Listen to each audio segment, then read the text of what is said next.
करे बच्चा लोग स्टार्ट है लास्ट क्लास का जो कंटिन्यू कर रहे थे EM wave. Yes sir. Yes sir.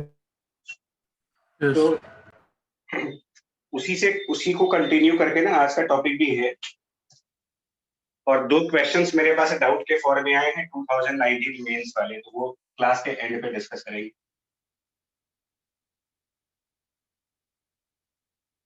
Last वाली क्लास में ना जो हम लोगों ने टॉपिक पढ़ा था उसी को आगे कंटिन्यू करके आपको एक पोलराइज्ड लाइट और उसकी टाइप और पोलराइजेशन कैसे होता है ये सब चीजें डिस्कस कर लेते हैं आज। ये तुमको वेव ऑप्टिक्स में मिलेगा, अगर आप एचसीवी लगाओगे तो ये इंटरफेरेंस, डिफरेक्शन और उसके बाद वाला चैप्टर पोलराइज्ड में।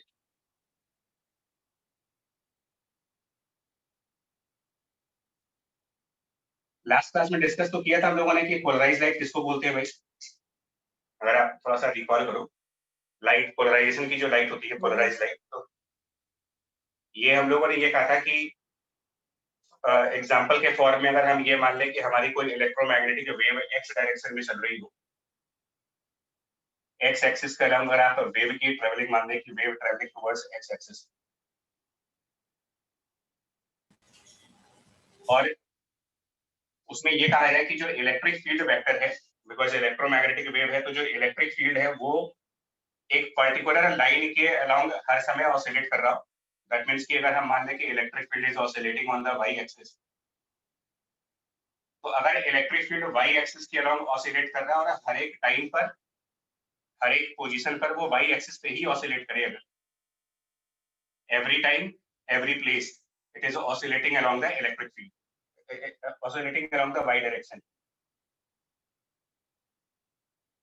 इस टाइप की लाइट बोला गया था इसको कि अगर स्पेस में, पूरे स्पेस के किसी भी पॉइंट पर और किसी भी टाइम पर, लीनियरली पोलराइज्ड, किसी स्पेस में किसी भी टाइम पर और किसी भी पॉइंट पर अगर इलेक्ट्रिक फील्ड सिर्फ वाई एक्सिस के अलाउंग या सिर्फ जेड एक्सिस के अलाउंग या किसी भी फिक्स लाइन के अलाउंग अगर वो ऑसिलेट करे, तो इसको हम लोगों ने कहा था लीनियरली पोलराइज्ड लाइट। बट अब इस चैप्टर के कंटेस्ट में जब आप बात करोगे तो इसको हम एक स्पेशल नाम भी देने जा रहे हैं, इसको लीनियरली पोलराइज्ड लाइट भी कहते हैं और इसको हम लोगों ने प्लेन पोलराइज्ड लाइट भी का नाम देंगे। प्लेन पोलराइज्ड लाइट कह सकते हो या लीनियरली पोलराइज्ड लाइट भी कहेंगे तो भी चलेगा, दोनों एक ही चीज है। और इसमें प्लेन ऑफ पोलराइजेशन किसको कहोगे, मतलब किस एक्सिस के अलोंग ये पोलराइज्ड है। तो अगर हमने ये माना है इलेक्ट्रिक फील्ड को वाई एक्सिस, इलेक्ट्रिक फील्ड अगर हमने वाई एक्सिस पर ऑसिलेट करता हुआ माना है और वेव को हमने एक्स एक्सिस पर माना हुआ है, तो ये जो एक्स एक्सिस मतलब जिस तरफ वेव जा रही है और जिस तरफ इलेक्ट्रिक फील्ड ऑसिलेट कर रहा है, इन दोनों को मिला करके एक प्लेन कंस्ट्रक्ट किया जा सकता है, एक्स एक्सिस और वाई एक्सिस। तो इस पर्टिकुलर डायग्राम के अंदर आप ये कह सकते हो कि जो एक्स वाई प्लेन बनेगा, एक्स वाई प्लेन, इसको आप कहेंगे इस पर्टिकुलर लाइट के लिए वो प्लेन ऑफ पोलराइजेशन, जो कि plane constructed by dimension along which wave is moving and the dimension along which electric field oscillates, दोनों को मिला करके। यहाँ तक का पॉइंट क्लियर है आपका, मतलब लास्ट क्लास का है ये? सारे पॉइंट्स लास्ट क्लास में ऑलरेडी कवर्ड थे। यस सर जी। अब हम क्या करने जा रहे हैं यार, कुछ और टाइप ऑफ पोलराइज लाइट है, कुछ और भी टाइप ऑफ पोलराइज लाइट है, तो उसका जरा आप देखो, एग्जांपल दिखा रहा हूं आपको। Other type of polarise light में बेसिकली वो सुपर पोजिशन से आएंगी।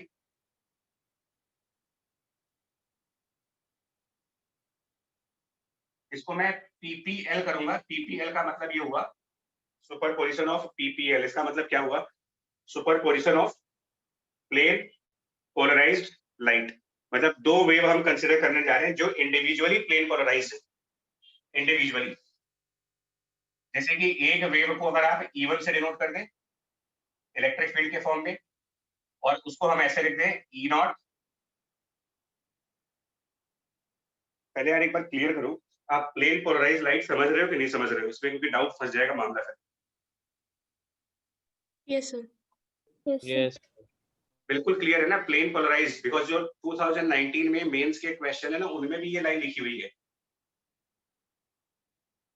हमेशा लिखा होता है प्लेन पोलराइज्ड लाइट का मतलब, बार बार बोल रहा हूं, light will be travelling in one dimension plane polarized means oscillation of electric field will always be along a fixed direction.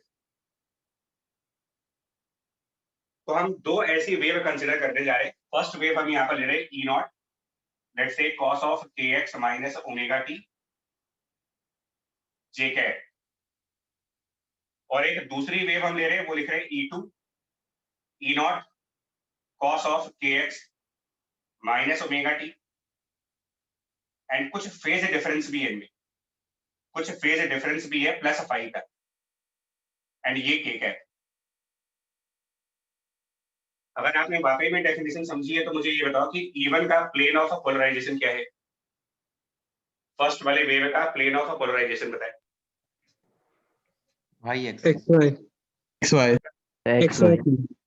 आपने ये कहा था कि साइन या कॉस के आगे जो टर्म है वहां पे जो कोऑर्डिनेट आता है, मतलब ये किस चीज की डायरेक्शन को इंडिकेट कर रहे होते हैं? wave Propagation. Wave. और बाहर जो यूनिट वेक्टर लगाते हैं, ये Oscillation of line of electric field. oscillation of electric field. electric field. Electric field is oscillating on the y-axis, wave is moving on the x-axis. तो xy प्लेन हो गया, इसका प्लेन ऑफ पोलराइजेशन हो गया xy. Second वाली wave का second wave, Exact. इसमें भी वेव x एक्सिस पे ही जा रही है. दोनों वेव ट्रेवल x एक्सिस पे ही कर रहे हैं, दोनों के दोनों वेव ट्रेवल कर रहे हैं x एक्सिस पर, बट इसका प्लेन ऑफ पोलराइजेशन जो है वो x और यहाँ पर z एक्सिस zx है, मतलब कि इनके आपस में प्लेन ऑफ पोलराइजेशन 90 डिग्री के एंगल पर होगा. और प्लेन ऑफ पोलराइजेशन के बीच का एंगल और फेज डिफरेंस, ये दोनों बिल्कुल अलग बातें हैं. फेज डिफरेंस आता है सोर्सेस की लोकेशन से, जैसे आपने यंग्स एक्सपेरिमेंट में पढ़ा था कि अलग अलग सोर्सेस लोकेट करने पर उनके जो पाथ लेंथ होते हैं वो अलग अलग होते हैं, जिस वजह से उनका फेज डिफरेंस आता है.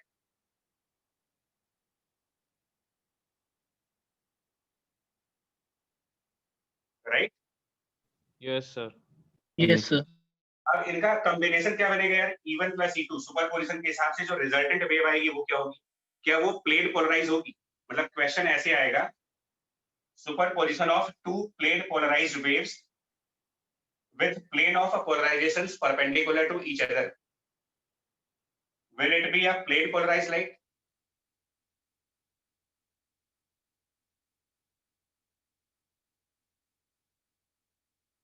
करके देखो, E1 प्लस E2 लगा के देखो ट्रिग्नोमेट्रिकली, E1 vector plus E2 vector करके देखो, दोनों को अगर आप ऐड करो और वेक्टोरियली ऐड करें, और हम फाई की कुछ स्पेशल वैल्यूज लेकर के आपको दिखाएंगे. पहले सबसे पहले आप एग्जांपल लें phi equal to 0 degree. First example, take phi equal to 0. Different values of phase difference के हिसाब से क्या रिजल्ट बन जाएगा अगर हम फाई को 0 डिग्री लें? या एक काम करें, start with 90 degree. Suppose phi is 90 degree, यहां से स्टार्ट करो.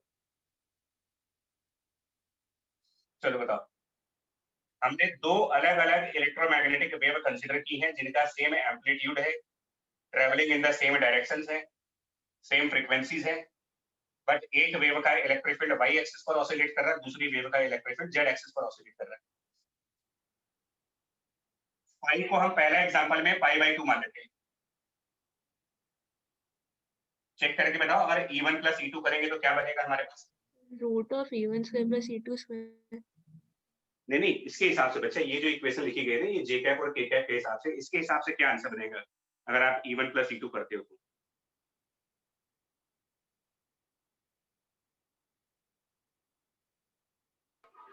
करें तो इसको एक बार. अब होगा क्या, जब आप इसको सिंप्लीफाई करोगे ना, phi equal to 90 degree naught बन जाएगा ना. बाप कैसे बच्चा है?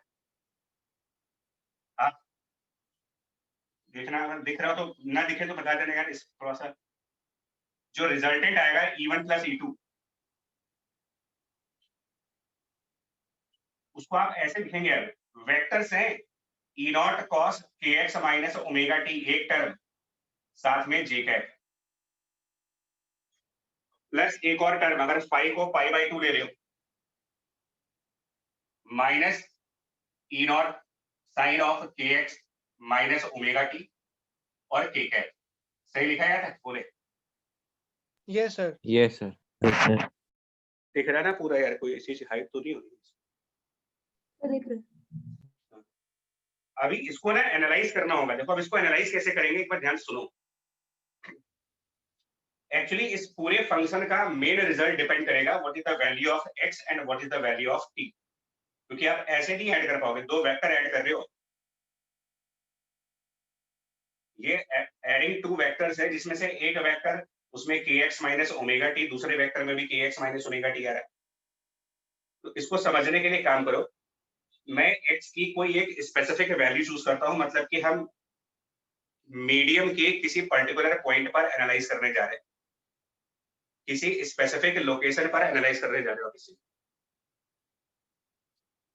तो अगर हम एक अपनी स्पेसिफिक लोकेशन चूज करें, say point x equal to 0, simplicity के लिए, फॉर सिंप्लिसिटी अगर हम ये चूज कर रहे हैं कि एक specific point x equal to 0 पर हम सुपरपोजिशन को कंसीडर कर रहे हैं, जो रिजल्ट बनेगा वो ऐसा कुछ बन जाएगा E इक्वल टू, अब आप E नॉट को बाहर ले लेंगे, दिखेगा यहाँ पर,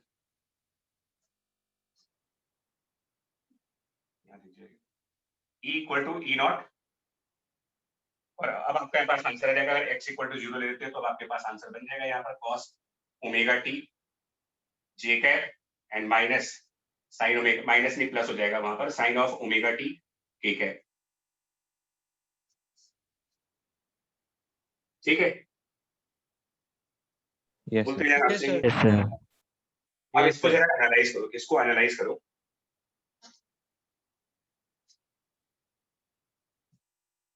इसको अगर आप जेड प्लेन पर प्लॉट करके देखिए, जेड प्लेन पर, वाईजेड प्लेन पर अगर इसको प्लॉट करके देखें, sir minus sign omega T नहीं होगा?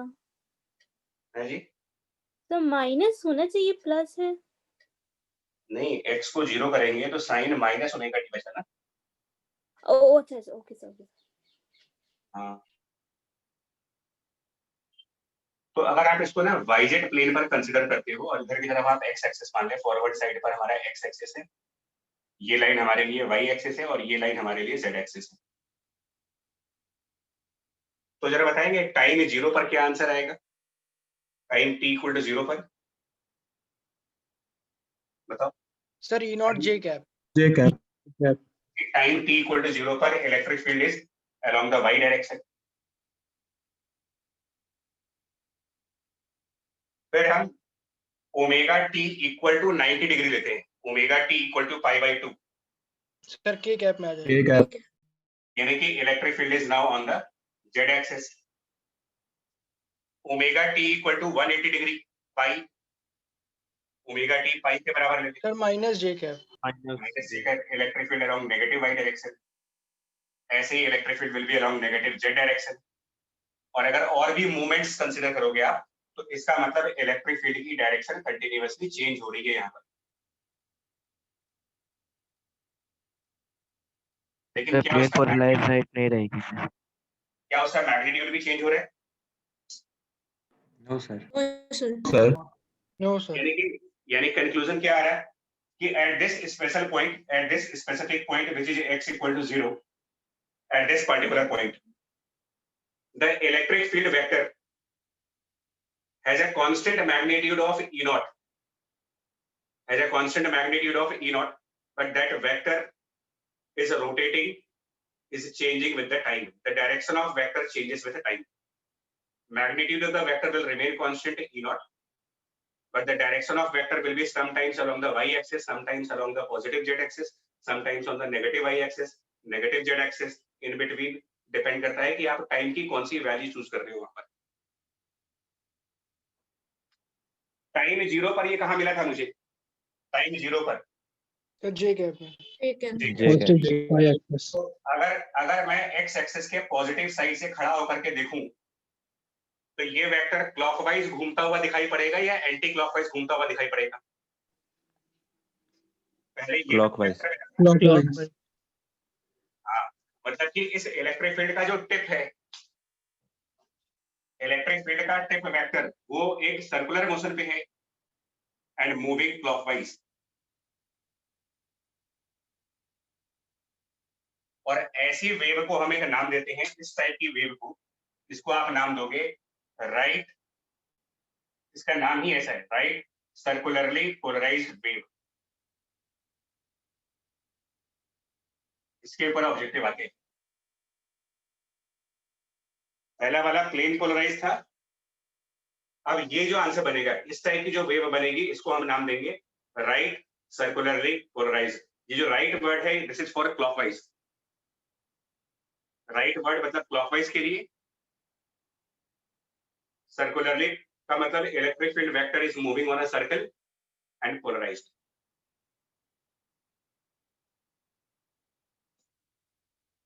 यानी कि आपके लिए ऑब्जेक्टिव क्वेश्चन के पॉइंट ऑफ व्यू से स्टेटमेंट क्या बन रहा,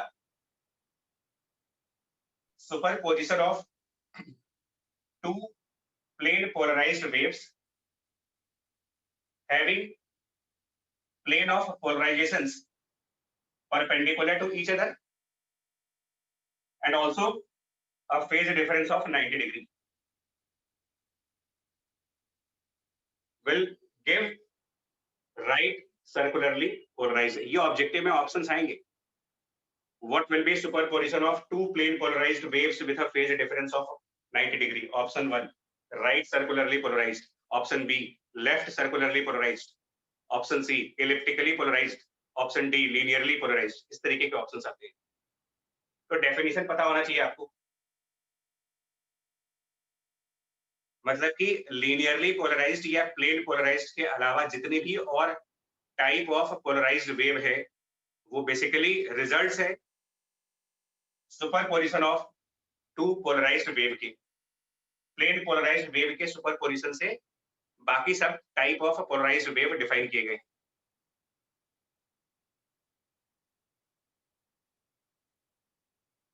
आई बात समझ में यहाँ पर? Yes, sir.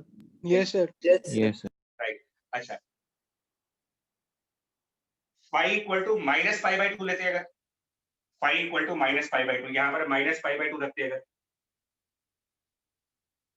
यहाँ पर माइनस पाई बाई टू रखते हैं, क्या बनता है? यहाँ पर चेंजेस आते हैं कोई?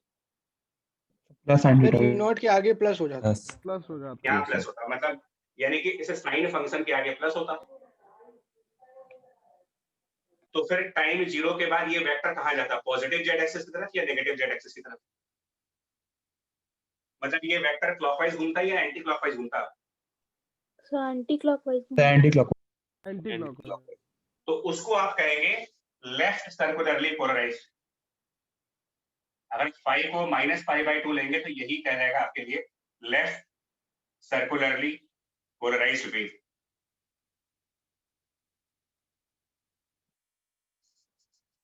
मतलब सर्कुलरली पोलराइज्ड के दो टाइप हैं, एक राइट और एक लेफ्ट।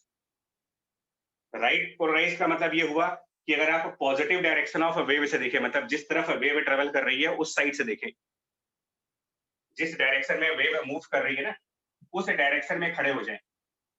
और वहां से देखने पर अगर इलेक्ट्रिक फील्ड का मूवमेंट क्लॉकवाइज हो रहा है तो ये राइट सर्कुलरली पोलराइज्ड है। जिस तरफ वेव जा रही है उस साइड खड़े होने पर इलेक्ट्रिक फील्ड वेक्टर अगर एंटी क्लॉकवाइज मूव कर रहा तो फिर ये लेफ्ट सर्कुलरली पोलराइज्ड। और राइट सर्कुलरली पोलराइज्ड या फिर left circularly polarised is actually combination of two plane polarized waves traveling in the same directions with a phase difference of 90 degree, and also the plane of polarizations are perpendicular to each other.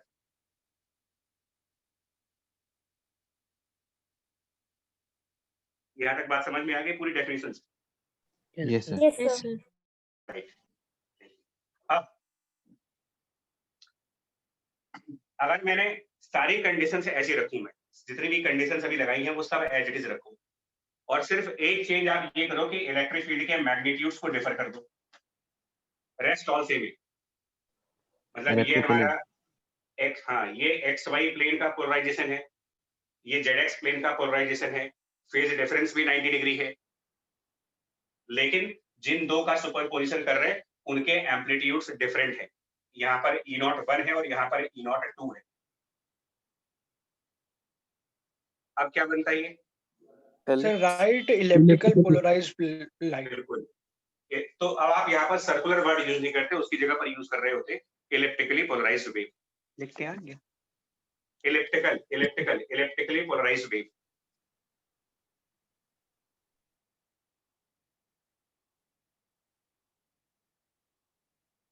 Electrically polarised. देखो 3 definitions हो गई हैं बच्चा, एक बार clear कर लो। Linearly polarised का मतलब हुआ electric field is permanently in one direction. Circularly polarised, the electric field vector is moving on a circle and it is obtained by superposition of two plane polarized waves with the same amplitude. Elliptically polarized, it is also obtained by superposition of two plane polarized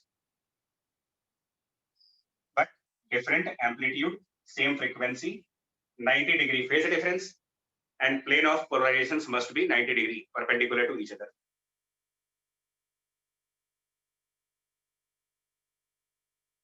Done? Yes, sir. ठीक है बच्चे, आगे बढ़े। Yes sir. Yes, sir. जी। Phi equal to 180 degree पर क्या answer बनेगा? मतलब दो wave travelling in the same direction with a phase difference of 180 degree. Two waves travelling in the same direction having phase difference of 180 degree. Linearly polarized. Linearly polarized.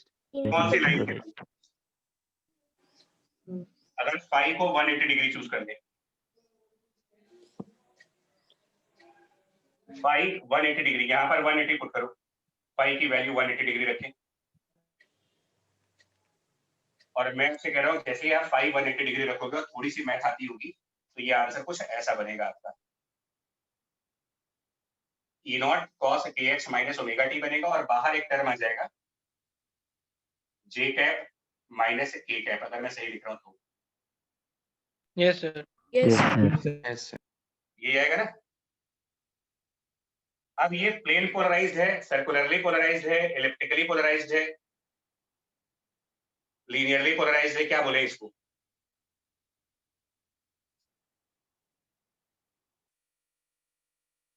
तो ये बताओ, ये तो आपका ऑसिलेटिंग टर्म है। देखो ये टर्म तो आपका ऑसिलेटिंग वाला है, इससे कोई मतलब नहीं, ये वेव को डिस्क्राइब करता है। कॉस और साइन के फैक्टर्स वेव को डिस्क्राइब करते हैं। उसके अलावा क्या कुछ ऐसा है जो टाइम के साथ बदल रहा होगा? no, sir. इसको छोड़ दीजिए, नो ये सर। वेव का फंक्शन है, वेव फंक्शन, इसको मत देखो आप। बाकी बताओ आप, इसमें और इसमें क्या कुछ वेरिएशन है टाइम के साथ? No, sir. No, sir. No. नहीं है। मतलब अगर मैं इवन x इक्वल टू 0 ले भी लूं, मतलब मैं फिर से यहाँ पर भी वही काम करूं कि किसी स्पेसिफिक पॉइंट पर एनालाइज करूं और सपोज x को 0 ले भी लेता हूं मैं, तो भी क्या बनेगा? अगर मैं x इक्वल टू 0 ले भी लूं, थोड़ा सा कंफ्यूजिंग डेफिनेशन है, मैं बार बार बोलूंगा इसको, हल्के में बिल्कुल मत लेना आप। इवन अगर आप x को 0 ले लेते हो तब भी आपके पास आंसर क्या बनेगा? Electric field at the point x equal to 0 is now given by, x को 0 कर लिया तो ये बन जाएगा E not cos omega T और यहाँ पर j cap minus k cap. तो इस वेक्टर का डायरेक्शन वेरिएबल है या मैग्नीट्यूड वेरिएबल है? Magnitude. Magnitude. डायरेक्शन तो हमेशा j माइनस k ही रहेगा ना यार। Yes, sir. Yes. Yes, sir. Yes, sir. तो this is a vector in the fix direction, specific direction हो गई, एक स्पेसिफिक पॉइंट पर एक स्पेसिफिक डायरेक्शन। हाँ, मैग्नीट्यूड बदलेगा तो वो तो बदलना भी है क्योंकि इलेक्ट्रिक फील्ड ऑसिलेट कर रहा है, तो वेक्टर का मैग्नीट्यूड चेंज हो रहा है। इसके पीछे वाले क्वेश्चन में इलेक्ट्रिक फील्ड वेक्टर का मैग्नीट्यूड चेंज नहीं हो रहा था, उसकी डायरेक्शन बदल रही थी x इक्वल टू 0 पर। क्या बोले इसको? एक फिक्स डायरेक्शन में चल रहे हो आप, it is linearly polarised wave या प्लेन पोलराइज्ड भी कह सकते हो। और इसका प्लेन ऑफ पोलराइजेशन क्या है? इस वेव का प्लेन ऑफ पोलराइजेशन अगर पूछे क्या है वो? J cap minus K cap और जो X है उससे सर बड़े- x and j cap minus k cap. हाँ, मतलब कि अगर आप इसको डायग्राम देखो, कोशिश कर रहे हैं बनाने की, अगर बन जाए तो ठीक है।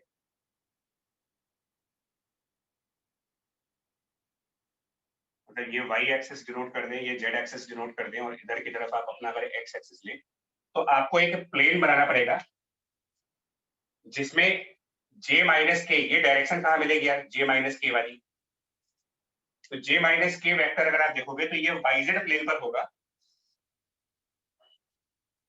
कुछ ये डायरेक्शन नहीं बनेगी, वाई और जेड एक्सिस के बीच में 45 डिग्री की लाइन, बोले Yes, sir. Yes, sir. Z axis और वाई एक्सिस के बीच में 45 डिग्री की लाइन होगी। Y is equal to Z. हाँ, तो उस लाइन, जो लाइन वाईजेड प्लेन पर होगी between the Z axis and Y axis and 45 degree angle, एक वो लाइन चूज कर लेंगे और एक लाइन ये एक्स एक्सिस वाली, और इनसे जो प्लेन बनेगा ये कहलाएगा plane of polarisation, POP. A plane in which one side will be along the x direction and the other side of the plane is line y equal to minus z.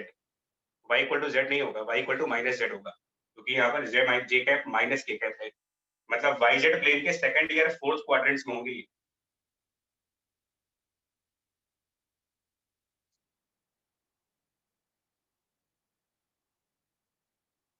आ रही है बात समझ में? Yes, sir. Yes, sir. Yes. इससे भी question पूछते हैं कि what is plane of polarisation, find करो, उसको आइडेंटिफाई करो। अभी आप यहाँ पर एक क्वेश्चन है यार, हम लोगों ने कितने फेज डिफरेंस की वेव ली थी? कितने 180. फेज? 180. 180। Pi. 180, और दोनों वेव सेम डायरेक्शन में चल रही थी और इनका सुपरपोजिशन हुआ। यंग्स के एक्सपेरिमेंट में, इंटरफेरेंस के एक्सपेरिमेंट में तो कुछ और बात कही गई थी। इंटरफेरेंस एक्सपेरिमेंट में ये कहा गया था कि दो वेव अगर सुपर इम्पोज होती हैं और उनमें 180 का फेज डिफरेंस हो, तो कैसा इंटरफेरेंस होता था वहां पर? कंस्ट्रक्टिव या डिस्ट्रक्टिव? Destructive. Destructive. और डिस्ट्रक्टिव का मतलब क्या था? डिस्ट्रक्टिव का मतलब ये था कि एक वेव का एम्पलीट्यूड दूसरे वेव के एम्पलीट्यूड को कैंसिल कर देगा और रिजल्टेंट एम्पलीट्यूड 0 आ जाएगा। यहाँ पर रिजल्टेंट एम्पलीट्यूड कितना आ रहा है? इस वेव का मैक्सिमम एम्पलीट्यूड कितना आएगा? Maximum amplitude E naught. E not नहीं आएगा। लोग, ये जे कैप माइनस के कैप यूनिट वेक्टर नहीं है। E naught by root 2. बदलाव, पहले इसको यूनिट वेक्टर में कन्वर्ट करने के लिए √2 से यहाँ डिवाइड करोगे और यहाँ √2 से मल्टीप्लाई करोगे, तो अब आप √2 ई नॉट कह सकते हो कि ये रिजल्टेंट एम्पलीट्यूड है। Resultant amplitude of two wave with a phase difference of 180 degree, जो कि इंटरफेरेंस में 0 होता था। सेम एम्पलीट्यूड की दो वेव 180 के फेज डिफरेंस पर 0 एम्पलीट्यूड। आप उसी चीज को कंट्राडिक्ट कर रहे हैं। आप कह रहे हैं कि सेम एम्पलीट्यूड की दो वेव के बीच अगर 180 का फेज डिफरेंस है तो उनका रिजल्टेंट एम्पलीट्यूड √2 ई नॉट आएगा। तो एक बार बताओ, यहां से ना इंटरफेरेंस की एक और कंडीशन सामने आ रही है कि जो इंटरफेरेंस हम लोगों ने पढ़ा हुआ है या जो पढ़ते भी हो, आगे भी जो पढ़ोगे, that is the condition when the two waves having same plane of polarizations, दोनों के प्लेन ऑफ पोलराइजेशन अगर एक होते और तब अगर 180 का फेज डिफरेंस होता, तब आप कह सकते थे कि ये डिस्ट्रक्टिव इंटरफेरेंस मिलेगा। यहाँ पर दो वेव जिनके प्लेन ऑफ पोलराइजेशन एक दूसरे के परपेंडिकुलर हैं, XY प्लेन में पोलराइज है, ZX प्लेन में पोलराइज्ड है, और अब अगर इनके बीच 180 का फेज डिफरेंस है तो ये डिस्ट्रक्टिव इंटरफेयर नहीं करेंगे, कुछ ना कुछ रिजल्टेंट एम्पलीट्यूड आएगा √2 टाइम्स ऑफ ई नॉट। यानी कि सक्सेसफुल इंटरफेरेंस पैटर्न के लिए टाइप ऑफ वेव कैसी होनी चाहिए? क्वेश्चन पूछे अगर for the successful interference pattern, मतलब कि डिस्ट्रक्टिव कंस्ट्रक्टिव आप ऑब्जर्व कर पाए, तो टाइप ऑफ वेव कैसी होनी चाहिए? Non-polarized. नॉन पोलराइज नहीं, they must have same plane of polarisation. Non polarise नहीं बोलते, आप बोलोगे दोनों वेव सेम प्लेन में पोलराइज्ड हूं, मतलब फर्स्ट वेव का इलेक्ट्रिक फील्ड जिस डायरेक्शन में ऑसिलेट कर रहा है,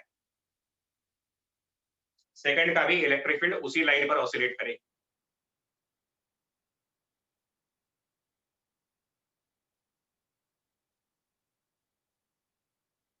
आ रही है बात समझ में?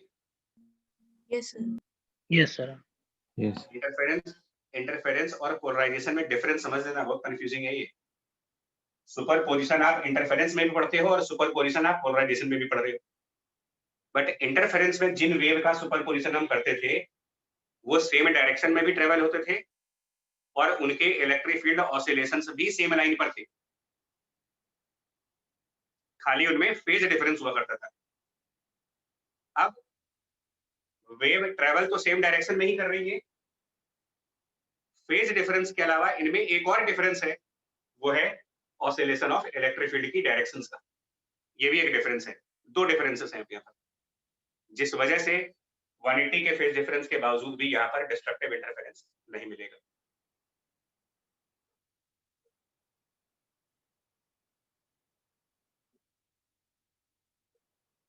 ठीक है बच्चा? Yes, sir. Yes, sir. Yes, sir. हाँ, अब क्वेश्चन ये उठता है कि ये दोनों वेव आई कहां से होंगी? क्या ये सेम सोर्स की निकल कर होंगी या दो अलग अलग सोर्सेस की रही होंगी? अलग अलग सोर्स। अलग अलग अलग और अलग अलग सोर्स की आने वाली वेव कोहेरेंट होती है कि इनकोहेरेंट कहते हो आप उनको? तो पूरा आंसर क्या हो गया? डिस्ट्रक्टिव इंटरफेरेंस कब होगा? When the sources are coherent, their waves are traveling in the same direction, they have phase difference 180 degree, and they have same plane of polarizations. If all conditions are similar but the plane of polarizations are perpendicular, then it is not the destructive interference, it is another linearly polarized wave in which the amplitude is √2 times of amplitude of individual wave. And now the wave is traveling in some other direction. मतलब क्या बनना, देखो interference में क्या होता था कि अगर एक वेव एक्स एक्सिस पर जा रही है, दूसरी वेव अभी भी एक्स एक्सिस पर जाएगी, वेव स्टिल एक्स एक्सिस पर जाएगी, बट उसका पोलराइजेशन का प्लेन बदल गया। वेव अभी भी एक्स एक्सिस पर जाएगी बट उसका प्लेन ऑफ पोलराइजेशन यानी कि resultant electric field of y = z line पर ऑसिलेट करेगा।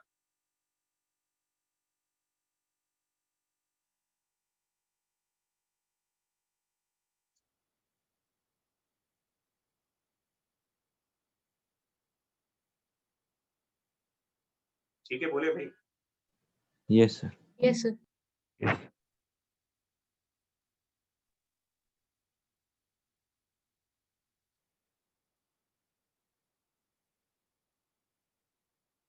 अब क्वेश्चन ये उठता है यार,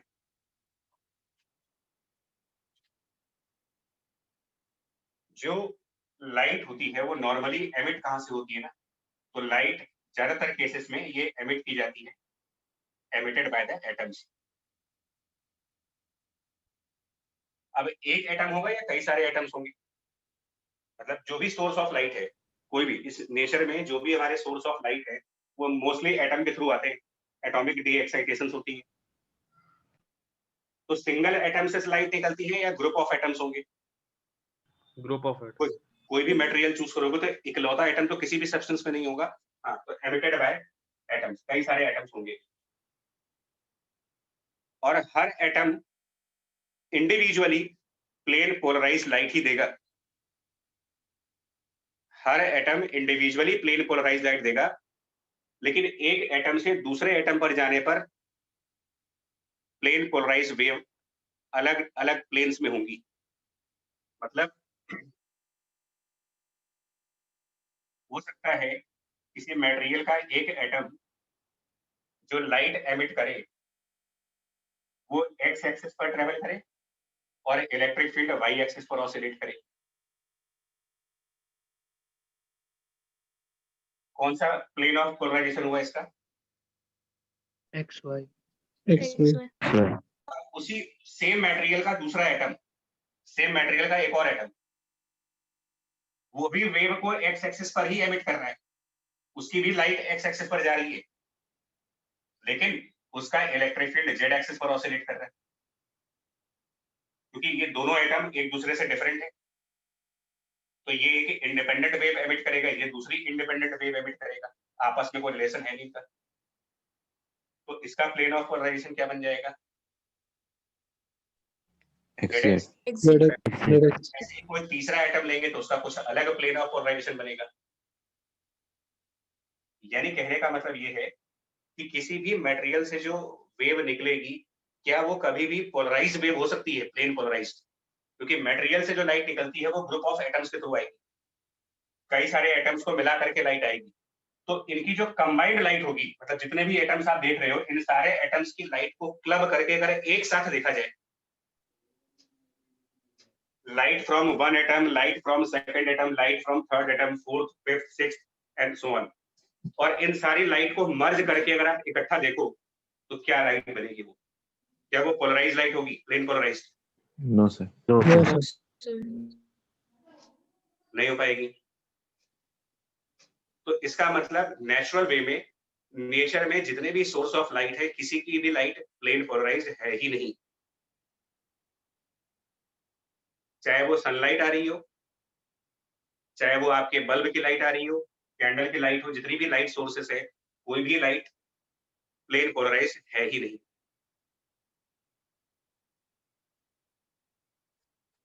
तो इनको हम रिप्रेजेंट कैसे करेंगे? लाइट फ्रॉम अ सोर्स की बात करें अगर, अब सोर्स कोई भी हो सकता है, वो नेचुरल सोर्स, आर्टिफिशियल सोर्स, कोई भी हो सकता है। तो लाइट फ्रॉम सोर्स, मैं पहली बात आपसे ये कह रहा हूं, इट इज ऑलवेज अनपोलराइज्ड।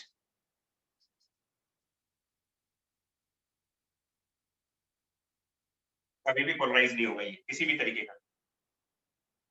तो इसको रिप्रेजेंट करने का एक तरीका है मेरे पास, और जो नॉर्मली फॉलो भी होता है। इसको रिप्रेजेंट करने का जो प्रोसेस है, इसको रिप्रेजेंट ऐसे करते हैं यार, एक डायरेक्शन आप दिखाते हो जिसमें वेव ट्रेवल करती है, और ऑसिलेशंस को, मतलब किसी, ऐसे होता है ना कि किसी एटम का इलेक्ट्रिक फील्ड वाई एक्सिस पर ऑसिलेट कर रहा होगा, किसी दूसरे एटम का जेड एक्सिस पर ऑसिलेट कर रहा होगा, और किसी का हो सकता है वाई और जेड के बीच में किसी लाइन पर ऑसिलेट कर रहा हो, जैसे इसके पीछे वाले एग्जांपल में आया था। तो अल्टीमेटली सारे इलेक्ट्रिक फील्ड को आप रिजॉल्व करके दो डायरेक्शंस में रख सकते हो। इसके पिछले वाले क्वेश्चन में इलेक्ट्रिक फील्ड कौन सी लाइन पर ऑसिलेट कर रहा है, जस्ट अभी जो क्वेश्चन कंप्लीट किया आपने, इलेक्ट्रिक फील्ड उसमें कौन सी लाइन पर ऑसिलेट कर रहा था? On Y axis, on Z axis, या फिर कोई और लाइन बन गई थी उसकी? कोई और है? y इक्वल टू जेड बन गई थी, y equal to minus Z. Yes, sir. But वो ऑसिलेशन भी तो दो इलेक्ट्रिक फील्ड्स का सुपरपोजिशन ही तो था। Yes, sir. Yes, sir. Yes, sir. इसका मतलब yz प्लेन में आप कहीं भी ऑसिलेट कर लो, अल्टीमेटली आप उसको दो कंपोनेंट्स में डिवाइड कर सकते हो, एक इलेक्ट्रिक फील्ड का कंपोनेंट y एक्सिस की तरफ और एक इलेक्ट्रिक फील्ड का कंपोनेंट z एक्सिस की तरफ। तो हम y एक्सिस को तो ऐसे दिखा देते हैं और z एक्सिस वाली ऑसिलेशन को यहाँ पर डॉट बना के दिखाते हैं। मतलब ये रिप्रेजेंटेशन ऑफ अनपोलराइज्ड वेव है, जिसमें ये जो एरो है ये इंडिकेट करता है इलेक्ट्रिक फील्ड के उस वाले कंपोनेंट को जो कि इस डायरेक्शन में ऑसिलेट कर रहा होगा। फॉर एग्जांपल इसको y एक्सिस मान लो, और ये डॉट रिप्रेजेंट करता है इलेक्ट्रिक फील्ड के दूसरे ऑसिलेशन को जो कि z एक्सिस की तरफ चल रहा होगा। क्लियर? Yes, sir. ये एरो और डॉट क्या रिप्रेजेंट कर रहे हैं? तो ये रिप्रेजेंट कर रहे हैं इलेक्ट्रिक फील्ड के दो कंपोनेंट्स को।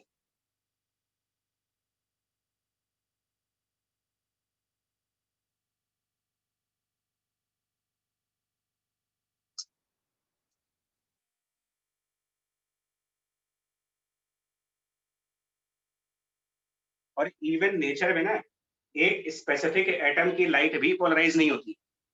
इवन एक स्पेसिफिक एटम अभी जो लाइट एमिट कर रहा है वो हो सकता है एक्स वाई प्लेन में पोलराइज्ड हो और वही एटम 10 सेकंड के बाद जब लाइट इमिट करेगा तो उसका प्लेन ऑफ पोलराइजेशन बदल चुका होता है। मतलब सब कुछ रैंडम इवेंट। तो ये हमारा हुआ अनपोलराइज्ड लाइट। और अब आपको डिस्कस ये करना है कि इस अनपोलराइज्ड लाइट को पोलराइज्ड लाइट में कन्वर्ट कैसे किया जाएगा। Conversion of unpolarised wave into a plane polarised wave. पहले तो आप डेफिनेशन बताओ यार, अनपोलराइज्ड वेव आपको क्या समझ में आ रहा है? अगर कोई पूछे कि what do you mean by unpolarised wave, बता पाएंगे? A light which does not have a fixed plane of polarization. Fixed. perpendicular to each other. Unpredictable. बच्चा एक मिनट सुनना, एक मिनट, कहीं कंफ्यूजन तो नहीं है ना? जो हमारा सर्कुलरली पोलराइज्ड वेव था, क्या वो भी अनपोलराइज्ड है? No, sir. No, sir. क्यों? उसमें भी तो इलेक्ट्रिक फील्ड की डायरेक्शन बदल रही है।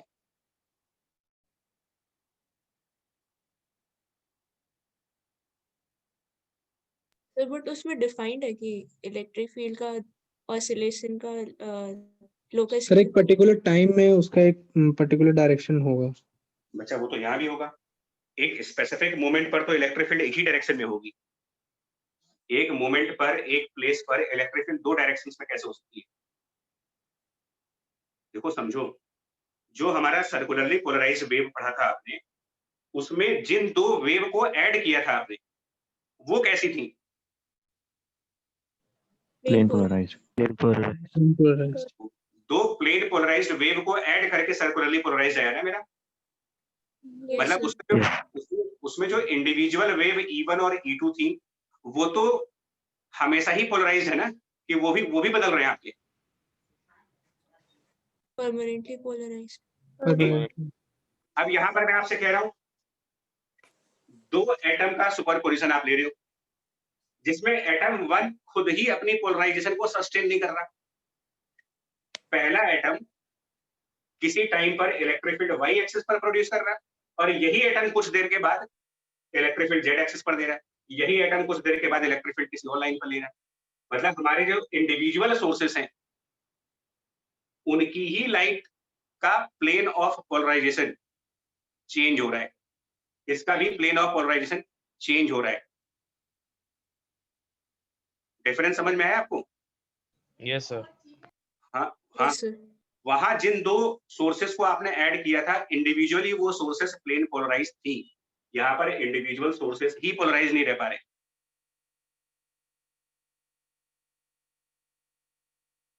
मतलब unpolarised light superposition of two plane polarised light है। स्टेटमेंट ट्रू है कि फॉल्स है? Unpolarised light is superposition of two plane polarised light. False. False. So what is the result of superposition of two plane polarized light? Superposition of two plane polarized light. Plane It can be. It can be. Polarized होता है। Circularly polarized or elliptically polarized depending upon the magnitude of both the directions or components. मतलब वो है तो polarised ही। Yes, sir. उसका type अलग है। Plane polarise की जगह सर्कुलर पोलराइज है, बट पोलराइज्ड है। आप उसके आगे वर्ड यूज कर रहे हो polarised light.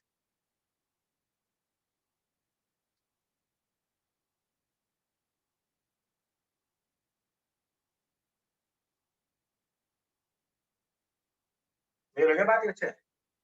Yes, sir. Yes. बड़ा माइनर डिफरेंस है, लेकिन ऑब्जर्व नहीं करते लोग इस चीजों को कि ये माइनर डिफरेंस है। जैसे वो इंटरफेरेंस वाला डिफरेंस, बहुत माइनर डिफरेंस। 180 के फेज डिफरेंस के बावजूद भी डिस्ट्रक्टिव क्यों नहीं हुआ?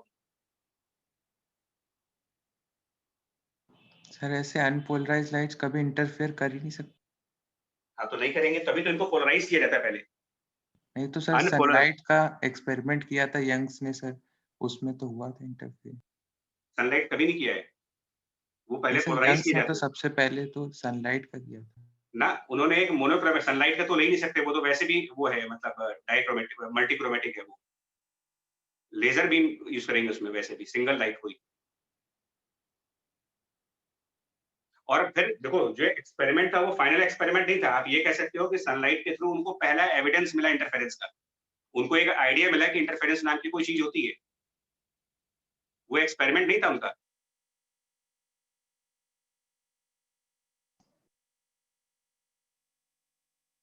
सारी बात समझ में ये चीज, यस सर। मतलब जैसे आप चलते फिरते कोई चीज देख लो तो आपको एक आइडिया मिल गया कि ऐसा हो सकता है। अब आपने उसकी इन डेप्थ स्टडी की, तब आपको धीरे धीरे उसके पॉइंट समझ में आने लगे कि यार प्रॉपर इंटरफेरेंस तभी मिलेगा जब सोर्सेस कोहेरेंट हो, सेम फ्रीक्वेंसी के हों, मोनोक्रोमेटिक हों, और अब उसमें एक नई चीज ऐड कर दी जा रही है कि वो सेम प्लेन में पोलराइज्ड भी हों। Yes sir. हाँ जी, Yes, सुनो sir. बच्चा, तो ये अनपोलराइज्ड वेव को रिप्रेजेंट करने का तरीका है। अब इसको हम पोलराइज में कन्वर्ट करेंगे। तो एक मैं ना, इसको क्या किया गया, जो स्टार्टिंग एक्सपेरिमेंट था, कहां से इसका आइडिया था, वो आइडिया आपको पहले बताएं क्या था।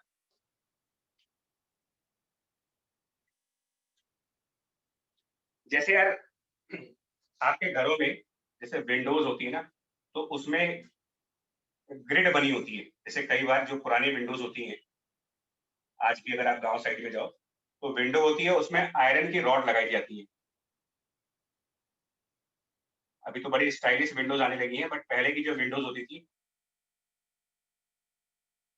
मतलब जेल वाली, यार जेल में तो ऐसे ही होता ना, सलाखें। ट्रेन वाले। हाँ, ट्रेन वाली, अरे सही एग्जांपल दिया तुमने, पेपर। ट्रेन वाली खिड़की। तो ऐसे लोहे की रॉड होती है उसमें। अच्छा, जेल तो कभी गए नहीं होगे ना। सर देखा है। देखा मतलब मुझे सोना भी करनी है आपको, मतलब फिजिकली देखा है कि मूवीज में ही। Sir physically. अरे तो वाह, देखा है sir, central jail Andaman Nicobar में ऐसे ही है। तुम बड़े अपराधी हो। तो सेंट्रल जेल में जाने वाला मतलब, देखो इसमें क्या किया गया था, मैं पहले आपको समझना होगा इसको यार। ये क्या है, एक ग्रिड है, और इस ग्रिड में ये जो पतले पतले वायर्स देख रहे हो ना, ये बेसिकली कंडक्टिंग वायर्स है, कंडक्टिंग वायर्स। तो जो पहले एक्सपेरिमेंट हुआ उसमें क्या किया गया, इनसे एक माइक्रोवेव पास कराई गई। माइक्रोवेव भी इलेक्ट्रोमैग्नेटिक होती है, तो इनके थ्रू क्या किया गया, एक अनपोलराइज्ड माइक्रोवेव,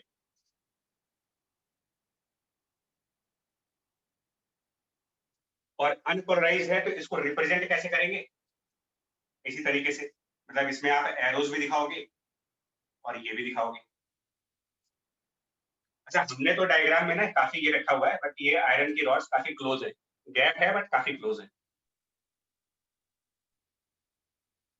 हम सबको पता है कि भाई कंडक्टर में फ्री इलेक्ट्रॉन्स होते हैं, और फ्री इलेक्ट्रॉन इलेक्ट्रिक फील्ड के साथ रिस्पॉन्ड भी करते हैं, क्योंकि इलेक्ट्रिक फील्ड आएगी तो इलेक्ट्रॉन पे फोर्स लगेगा, और वो इलेक्ट्रिक फील्ड की, अच्छा किधर ट्रेवल करेंगे यार वो, अगर कोई इलेक्ट्रॉन रेस्ट पे है और फिर इलेक्ट्रिक फील्ड ऑन करो आप, तो इलेक्ट्रॉन मूव किस तरफ करेगा, मतलब एक्सेलरेट किस तरफ करेगा वो, ऑपोजिट उल्टी to direction. Opposite to electric field. ठीक, अपोजिट टू इलेक्ट्रिक फील्ड। अब देखो, जो ये आप विंडो देख रहे हो विथ ग्रिड, इस विंडो को आप वाईजेड प्लेन मान लीजिए। ये जो विंडो है इसको हम अपना वाईजेड प्लेन मानते हैं, ये वाई एक्सिस हो गया, ये जेड एक्सिस हो गया, और वेव ट्रेवल कर रही है एक्स एक्सिस की तरफ, wave travelling towards x axis. Unpolarised wave का मतलब ये हुआ कि इलेक्ट्रिक फील्ड का ऑसिलेशन दो कंपोनेंट्स में डिवाइड करके दिखाया जाएगा। एक वेक्टर इलेक्ट्रिक फील्ड का वाई एक्सिस पर ऑसिलेट कर रहा होगा, और एक वेक्टर इलेक्ट्रिक फील्ड का जेड एक्सिस पर ऑसिलेट कर रहा होगा। ये मतलब है अनपोलराइज्ड का। Yes, sir. Yes sir. लेकिन उन दोनों कंपोनेंट में कोई स्पेसिफिक पैटर्न नहीं है, क्योंकि अगर स्पेसिफिक पैटर्न होता तो या तो वो सर्कुलरली पोलराइज बन जाते या इलिप्टिकली पोलराइज बन जाते। सर रैंडम है। हाँ, रैंडम है, दो कंपोनेंट्स हैं बट कोई पैटर्न फिक्स नहीं होता। अब जो भी इलेक्ट्रॉन इस कंडक्टिंग वायर्स में होंगे, वो कौन सी एक्सिस पर मूव करने के लिए फ्री है, और कौन से एक्सिस पर मूव नहीं कर सकते। ये पतले पतले तार हैं, बहुत पतले पतले तार। तो इलेक्ट्रॉन ट्रेवल कौन सी एक्सिस के अराउंड कर सकते हैं अगर उन पर इलेक्ट्रिक फील्ड आएगी तो, सर जेड मतलब वायर के अलोंग ही तो मूव कर सकते हैं ना, वायर Yes, sir. वायर को Yes, sir. छोड़ करके तो बाहर आ नहीं जाएंगे। और पतला तार है यस तो sir electrons can only travel along the wire. ठीक है जी बच्चे, यस सर। है ना। और इलेक्ट्रॉन इनिशियली रेस्ट पे थे। मैक्सवेल ने ये कहा था कि भाई जो चार्ज एक्सेलरेट करने पर इलेक्ट्रोमैग्नेटिक वेव आती है, तो इस कंडक्टर के इलेक्ट्रॉन इनिशियली रेस्ट पे थे। इलेक्ट्रिक फील्ड की एक वेव आई, उस वजह से ये इलेक्ट्रॉन वायर के अलोंग मूव करना स्टार्ट करके मतलब एक्सेलरेट हो गए। तो मैक्सवेल थ्योरी के हिसाब से जब ये इलेक्ट्रॉन एक्सेलरेट करेंगे तो ये आगे एक इलेक्ट्रोमैग्नेटिक वेव जनरेट करेंगे। लेकिन जो इलेक्ट्रिक फील्ड का वाई एक्सिस कंपोनेंट है, क्या उसकी वजह से भी इन इलेक्ट्रॉन्स में एक्सेलरेशन पॉसिबल होगा? मतलब कोई डिस्प्लेसमेंट हो पाएगा? No, sir. नहीं हो पाएगा। No sir. तो इलेक्ट्रिक फील्ड का जो कंपोनेंट वाई एक्सिस पर ऑसिलेट कर रहा, उस वजह से ये इलेक्ट्रॉन डिस्प्लेस नहीं कर पाएंगे और पैरेलल टू वाई एक्सिस ये आगे कोई भी इलेक्ट्रोमैग्नेटिक वेव फॉरवर्ड नहीं करेंगे। लेकिन जेड एक्सिस वाले कंपोनेंट की वजह से, इलेक्ट्रिक फील्ड के जेड एक्सिस वाले कंपोनेंट की वजह से ये इलेक्ट्रॉन वायर के along to and fro motion करेंगे, क्योंकि इलेक्ट्रिक फील्ड ऑसिलेटिंग है, कभी वो पॉजिटिव जेड एक्सिस की तरफ होगी, कभी वो नेगेटिव जेड एक्सिस की तरफ होगी। तो इलेक्ट्रॉन भी इलेक्ट्रिक फील्ड के साथ साथ ऑसिलेट करेगा और वो ऑसिलेटिंग इलेक्ट्रॉन आगे एक इलेक्ट्रोमैग्नेटिक वेव जनरेट करेगा, जिसका ऑसिलेशन सिर्फ जेड एक्सिस की तरफ होगा। मतलब इस ग्रिड से निकलने के बाद जो वेव आएगी उसकी ऑसिलेशंस सिर्फ जेड एक्सिस की तरफ आएंगी। अब ये किस टाइप की वेव हो जी? Polarized. Polarized. और ये कैसी थी? Unpolarized. यही तरीका है अनपोलराइज्ड वेव को पोलराइज्ड वेव में कन्वर्ट करने का। ये पहला एक्सपेरिमेंट था जहां से ये आइडिया मिला। माइक्रोवेव को यूज किया गया था और एक ग्रिड बनाई गई थी, विंडो टाइप की, खिड़की टाइप की, विद कंडक्टिंग वायर्स। और तब ये प्रूफ कर दिया गया। बेसिकली उसके पहले डाउट ये हो रहा था कि इलेक्ट्रोमैग्नेटिक वेव लॉन्गिट्यूडिनल है या फिर ट्रांसवर्स है। उसके पहले तक ये डाउट था। पोलराइजेशन मतलब ये जो प्रोसेस हुआ है, इसने कंफर्म कर दिया कि वेव ट्रांसवर्स वेव है, लॉन्गिट्यूडिनल वेव नहीं है।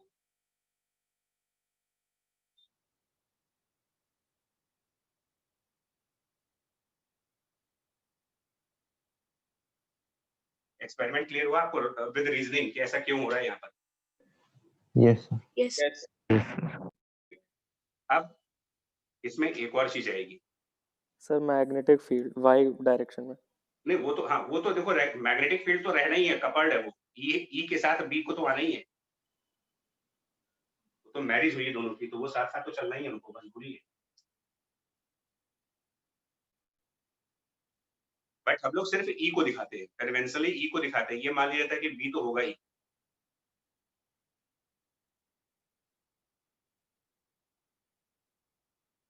ये जो आपने कंसेप्ट लगाया ना, इसी कंसेप्ट का यूज करके फ्यूचर में स्पेशल डिवाइसेस बना दी गई। मतलब ये जो पहला एक्सपेरिमेंट हुआ, इससे आइडिया मिल गया और इस आइडिया को यूज करके आगे चल करके डिवाइसेस बनाई गई, स्पेशल डिवाइसेस।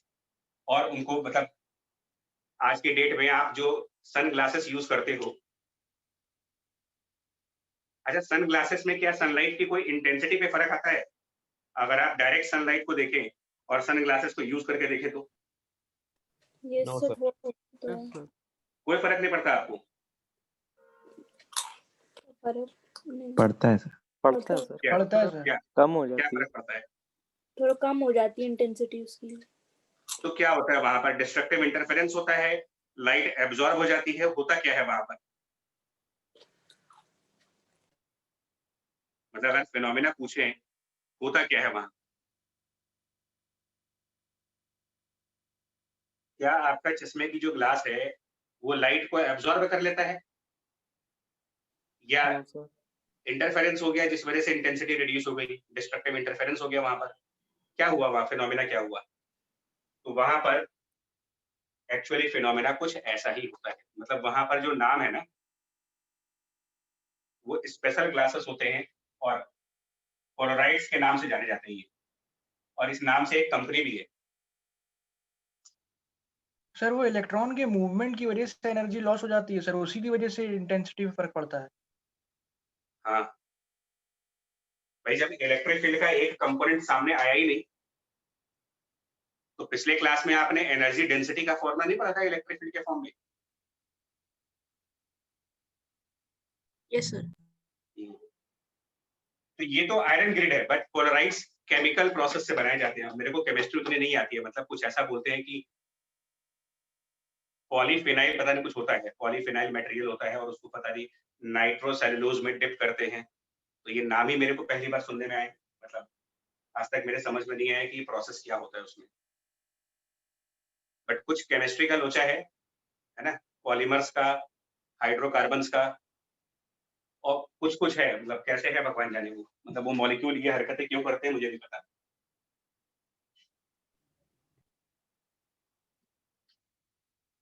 मैं ऑनेस्टली बता रहा हूँ, मेरे को आइडिया नहीं है एक्चुअली मॉलिक्यूल्स का, मतलब बिकॉज कैसे काम करते हैं वो लोग, बट इसी की ट्रू कॉपी टाइप की चीज होती है, एग्जैक्टली सेम चीज। ये तो आप फिजिक्स से समझ में आ रहा है, बट वो समझ मेरे को भी नहीं आया, तो मैं ऐसे ही आपको याद दिला रहा हूँ सर, समझ लो क्या करना है उसमें। बिल्कुल इसी तरीके से कुछ होता है ना, कुछ इसी तरीके से, पता नहीं शायद वो क्या कहते हैं ना कि जहां पर ये मेरा कंडक्टिंग वायर्स है, कुछ हल्का सा कुछ ऐसा बोलते हैं कि इस लाइन पर हाइड्रोकार्बन की एक चेन होती है, हाइड्रोकार्बन चेन, और वो कुछ तो लाइट को कुछ ना कुछ अपना उनके साथ रिएक्शन होता है, और जिस लाइन के अलोंग हाइड्रोकार्बन चेन होती है पॉलीमर की, इसके पैरेलल वाला इलेक्ट्रिक फील्ड बाहर चला जाता है और इसके परपेंडिकुलर वाला नहीं जा पाता है। अब भगवान जाने क्या है इस कहानी। तो आप सिंपली रिजल्ट्स पे आ जाओ।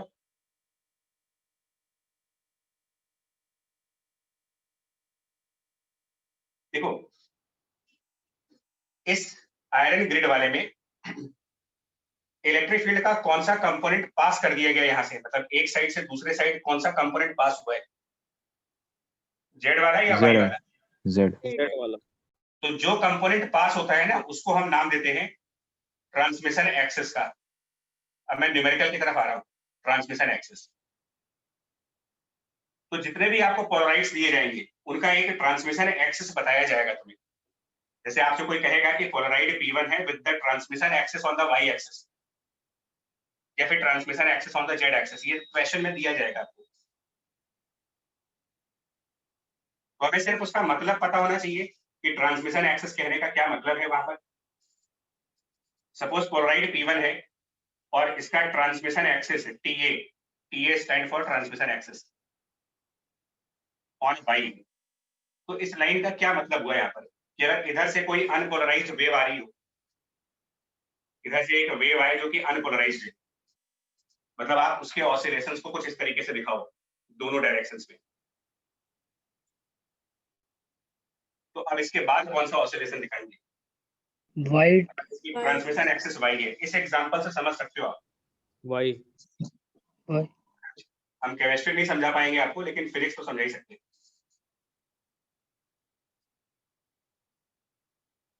ट्रांसमिशन एक्सिस का मतलब ये हुआ कि इलेक्ट्रिक फील्ड का वो कंपोनेंट जो पैरेलल टू वाई एक्सिस होगा वो आगे निकल जाएगा और दूसरा वाला कंपोनेंट ब्लॉक हो जाता है। इसका मतलब जो वेव बाहर आएगी उसके अंदर इलेक्ट्रिक फील्ड वाई एक्सिस के अलोंग ही ऑसिलेट करते रहेंगे, जेड वाला कंपोनेंट खत्म हो गया। तो ये अनपोलराइज्ड टू क्या बन चुका है आपको, फ्रॉम अनपोलराइज्ड टू पोलराइज्ड। कौन सी प्लेन में पोलराइज हुआ है? Y। Y XY XY। बस इसके ऊपर क्वेश्चंस हैं मेंस में, इसके ऊपर ही, बोर्ड्स में भी और सीबीएसई में भी और जेई में भी।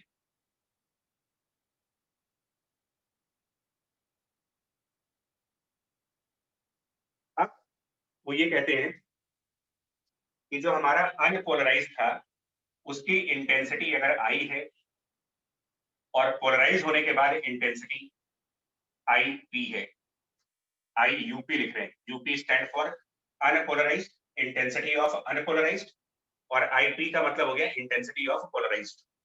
इनमें एक रिलेशन आएगा।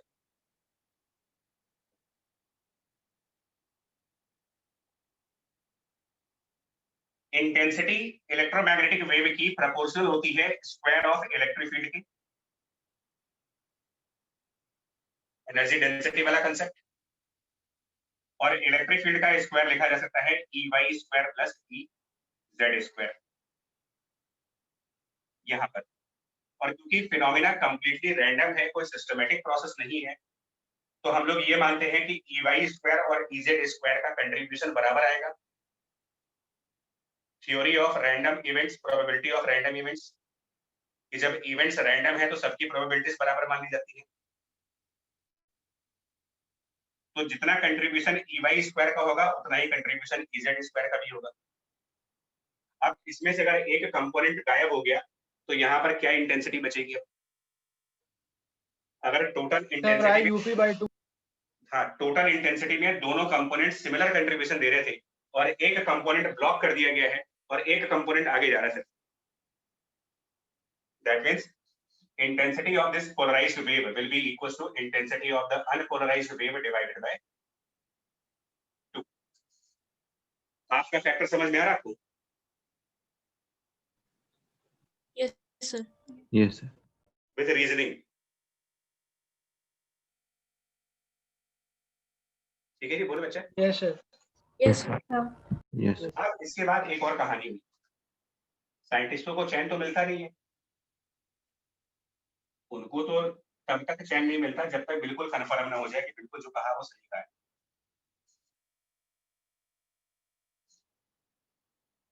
हाँ, तो रिडक्शन इन इंटेंसिटी किस वजह से हुआ अगर पूछा जाए? मैंने आपसे पूछा था कि एक अनपोलराइज्ड सनलाइट को सन ग्लासेस से पास करने पर इंटेंसिटी ऑफ लाइट कम आती है। तो रिडक्शन इन इंटेंसिटी किस चीज का रिजल्ट हुआ ये? या क्या कोई यहाँ पर? हाँ जी सर पोलराइजेशन प्रोसेस का ही हो गया सर। तो उस पोलराइजेशन में इलेक्ट्रिक फील्ड का एक कंपोनेंट इसने एब्जॉर्ब नहीं कर लिया एक तरीके से। Yes sir. Yes, sir. तो एब्जॉर्प्शन इसका रीजन हुआ। One component of electric field is absorbed by this polaroid, due to which intensity reduces. ये कोई डिफ्रैक्शन नहीं है, इंटरफेरेंस नहीं है।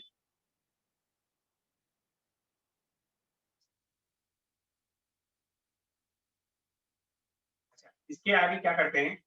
इसके आगे हम एक और पोलराइड रख रहे हैं। पहले वाले पोलराइड के सामने एक और पोलराइड।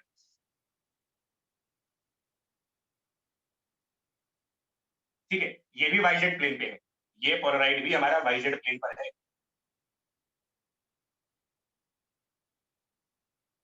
लेकिन इसकी ट्रांसमिशन एक्सेस, इस पोलराइड की ट्रांसमिशन एक्सेस आपको डिफाइन की जा रही है y इक्वल टू कुछ एंगल पर, मतलब इसकी ट्रांसमिशन एक्सेस आप ये कह सकते हो, थोड़ा सा एक्सेस चेंज करिए। ये एक्सेस है कोई, इसकी एक्सेस और वाईजेड प्लेन के बीच में थीटा एंगल पर, transmission axis theta angle with the Y axis है। ये इसका ट्रांसमिशन एक्सेस, वाईजेड प्लेन पर वाई एक्सेस से थीटा एंगल पर इसका ट्रांसमिशन एक्सेस है। अब जो लाइट इससे निकल के आएगी वो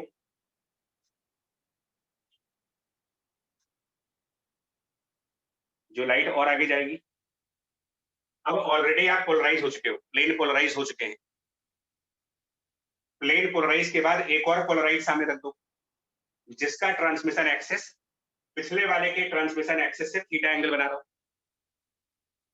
फर्स्ट पोलराइड की ट्रांसमिशन एक्सेस से उसके सामने जो पैरेलल वाला पोलराइड है उसकी ट्रांसमिशन एक्सेस थीटा एंगल पर बनाई जाए अगर, तो ये क्या काम करेगा? पहले वाले ने तो अनपोलराइज को पोलराइज किया, दूसरा वाला क्या करेगा? सर ये फिर से अनपोलराइज कर देगा। अरे क्यों? एंगल पे रोटेट कर दो। नहीं, वो प्लेन ऑफ पोलराइजेशन को बदल देगा। अभी इलेक्ट्रिक फील्ड वाई एक्सिस पर ऑसिलेट कर रही है,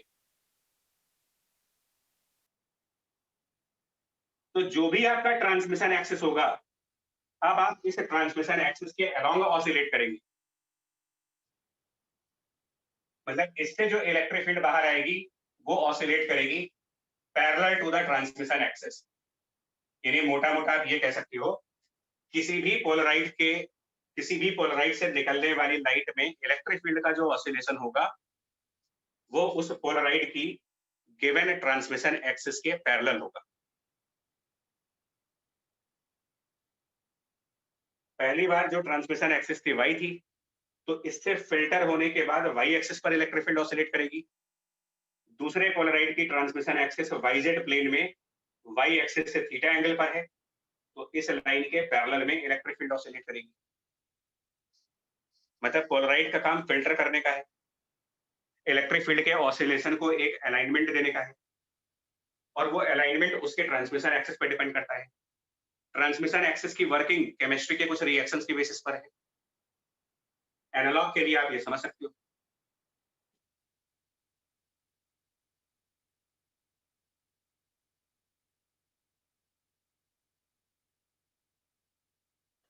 सर यही फिनोमेना तो होता है केमिस्ट्री में भी, मतलब बिल्कुल सेम। कैसे?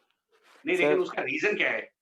रीज़न है सर, जो केमिस्ट्री के मॉलिक्यूल्स होते हैं ना, ऑर्गेनिक केमिस्ट्री जो स्पेशली जैसे आप बता रहे थे पॉलीमर्स, हाँ हाइड्रोकार्बन, सर वो डेक्स्ट्रो रोटेटरी और लेवो रोटेटरी होते हैं डीएल। तो सर प्लेन पोलराइज्ड को वो किसी भी थीटा एंगल पे अगर रोटेट कर देते हैं तो प्लस में आ जाता है, और अगर अगर वही दूसरा मॉलिक्यूल उसको नेगेटिव में रोटेट कर देता है उसी ट्रांसमिशन एक्सिस के अबाउट, तो वो माइनस में आ जाता है। तो वो डेक्स्ट्रो और लेवो का जब चेन बनती जाती है पॉलीमर्स में, तो इस हिसाब से वो उसकी इंटेंसिटी को ऐसे लगातार कभी इस एक्सिस के अबाउट वो रोटेट कर दिया, कभी उसके अबाउट, तो थोड़ा ऑब्जॉर्व करके उसकी इंटेंसिटी लो कर देता है। अच्छा अच्छा, तो क्या इसी को ऑप्टिकल एक्टिविटी बोलते हैं क्या पॉलीमर्स की? Yes sir, yes Yes, sir. Yes sir, इसी को बोलते हैं। Yes, sir. ओहो, चलो अच्छा है, फिर आपको आइडिया है। ठीक है, बट चलो, नहीं एक्चुअली मतलब क्या है ना यार कि केमिस्ट्री तो सिचुएशन, एक क्या करें उसको, सिचुएशन के हिसाब से एक्सप्लेनेशन बना दिया जाता है उसमें। एनीवे चलो अच्छी बात है। एक बार बताओ, मतलब पोलराइड का मेन फंक्शन क्या हुआ? पोलराइड का मेन फंक्शन हुआ इलेक्ट्रिक फील्ड को ट्रांसमिशन एक्सिस के पैरेलली पास करना, ट्रांसमिट करना, और बाकियों को एब्जॉर्ब कर लेना। अब इंटेंसिटी में फिर फर्क आएगा, एक बार इंटेंसिटी फिर बदलेगी इसकी, क्योंकि अगर यहां पर इलेक्ट्रिक फील्ड ऑसिलेट कर रहा है ई नॉट पे, तो इसका कौन सा कंपोनेंट फिल्टर आउट हो रहा है बताओ? ये इलेक्ट्रिक फील्ड ऑसिलेट कर रहा था वाई एक्सिस के ऊपर, उससे E naught theta angle cos पर theta. आके, हाँ, ई नॉट कॉस थीटा, ये फिल्टर हुआ, इलेक्ट्रिक फील्ड का एम्पलीट्यूड बदल गया, और intensity proportional to E square. तो अगर इलेक्ट्रिक फील्ड का एम्पलीट्यूड कॉस थीटा के टाइम से बदलेगा, तो यहां से यहां निकलने पर इंटेंसिटी में कितना चेंज आएगा? ई स्क्वायर का टर्म है, electric field amplitude is changing by cos theta times Cos square theta. Cos sir square. By 2 हो जाएगा ना सर cos स्क्वायर, तो सर उसकी एवरेज वैल्यू ले लेंगे सर, तो 2। एवरेज कहाँ लेंगे यार? थीटा कोई वेरिएबल चीज थोड़ी है, थीटा एक फिक्स वैल्यू है। अच्छा ठीक है सर, तो cos स्क्वायर रहेगा।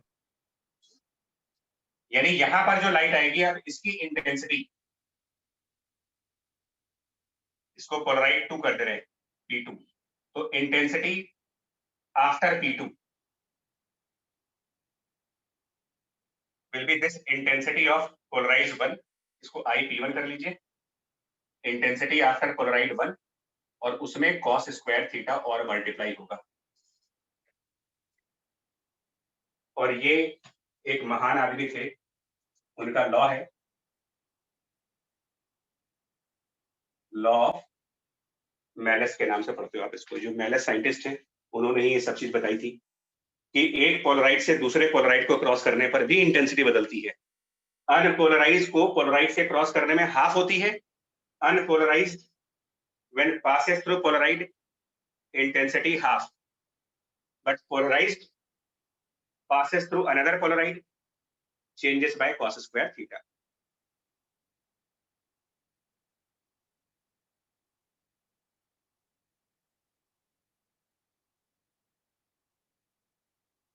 और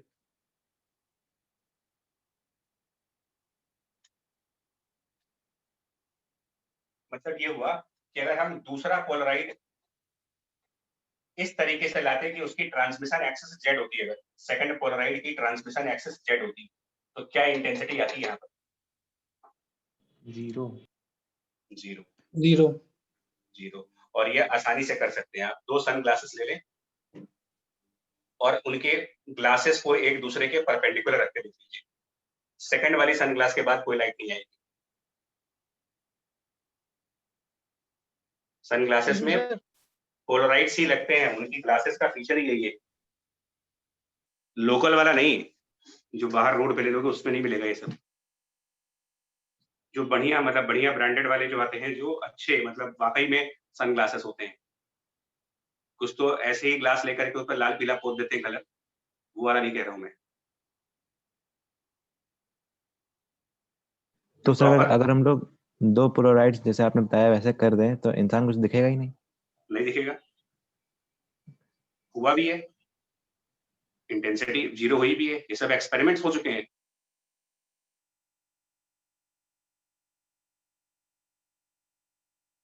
एक्सक्यूज मी सर। हाँ सर ये जो बोलो पहले भाई। वाले में पहला जो पोलराइड है सर उसमें जब इंटेंसिटी हम लोग एक वाली अब्जॉर्ब हो जा रही है सर, तो वो अब्जॉर्ब होके उसी के एटम्स में जाएगी हाँ बट वो सर, एटम तो उसकी कंस्ट्रेंट है ना, वजह से उनमें एक्साइटेशन नहीं हो जाएगा? कंस्ट्रेंट है बच्चा, एक्शन में यूज नहीं कर रहे हैं। उन इलेक्ट्रॉन्स को वायर में मूव करने में यूज कर रहे हैं, डिस्प्लेसमेंट में यूज कर रहे हैं इलेक्ट्रॉन्स को। फ्री इलेक्ट्रॉन्स की बात कर रहे हैं। एक्साइटेशन तो बाउंड इलेक्ट्रॉन्स का होता है यार, जो एटम के सराउंडिंग में होता है, उसके न्यूक्लियस के इन्फ्लुएंस में होते हैं। Okay sir, okay. ये इलेक्ट्रॉन तो वैसे ही न्यूक्लियस के काफी बाहर होते हैं ना, उन्हीं को तो फ्री बोलते हो, जिन पर न्यूक्लियस का इन्फ्लुएंस होता ही नहीं है।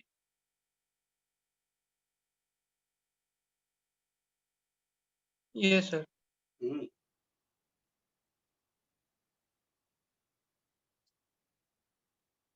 इसका एक इकलौता क्वेश्चन बार बार आता है।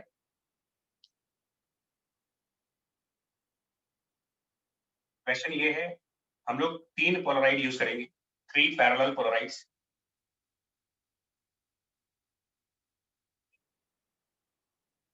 पोलराइड 1, पोलराइड 2, पोलराइड 3 और एक और 4 4 polaroids. Polaroid 1, polaroid 2, polaroid 3 and polaroid 4 parallel होंगे। ये सब पैरेलल है। पोलराइड 1 की जो ट्रांसमिशन एक्सिस है is on the Y axis, और लास्ट वाले पोलराइड की जो ट्रांसमिशन एक्सिस है वो जेड एक्सिस। पोलराइड 1 ये चारों वाईजेड प्लेन पे हैं, चारों पोलराइड्स वाईजेड प्लेन के पैरेलल हैं। पहले वाले पोलराइड का ट्रांसमिशन एक्सिस वाई एक्सिस है, आप नोट कर लेना अपने हिसाब से। फर्स्ट वाले की ट्रांसमिशन एक्सिस वाई है, लास्ट वाले की ट्रांसमिशन एक्सिस जेड है। सेकंड वाले की ट्रांसमिशन एक्सिस, सेकंड वाले की ट्रांसमिशन एक्सिस वाई एक्सिस से 30 डिग्री के एंगल पर, 30 degree with the Y axis, ये सेकंड वाले की ट्रांसमिशन एक्सिस है। और थर्ड वाले की ट्रांसमिशन एक्सिस वाई एक्सिस से 60 डिग्री के एंगल पर, मतलब 30 डिग्री का डिफरेंस हुआ।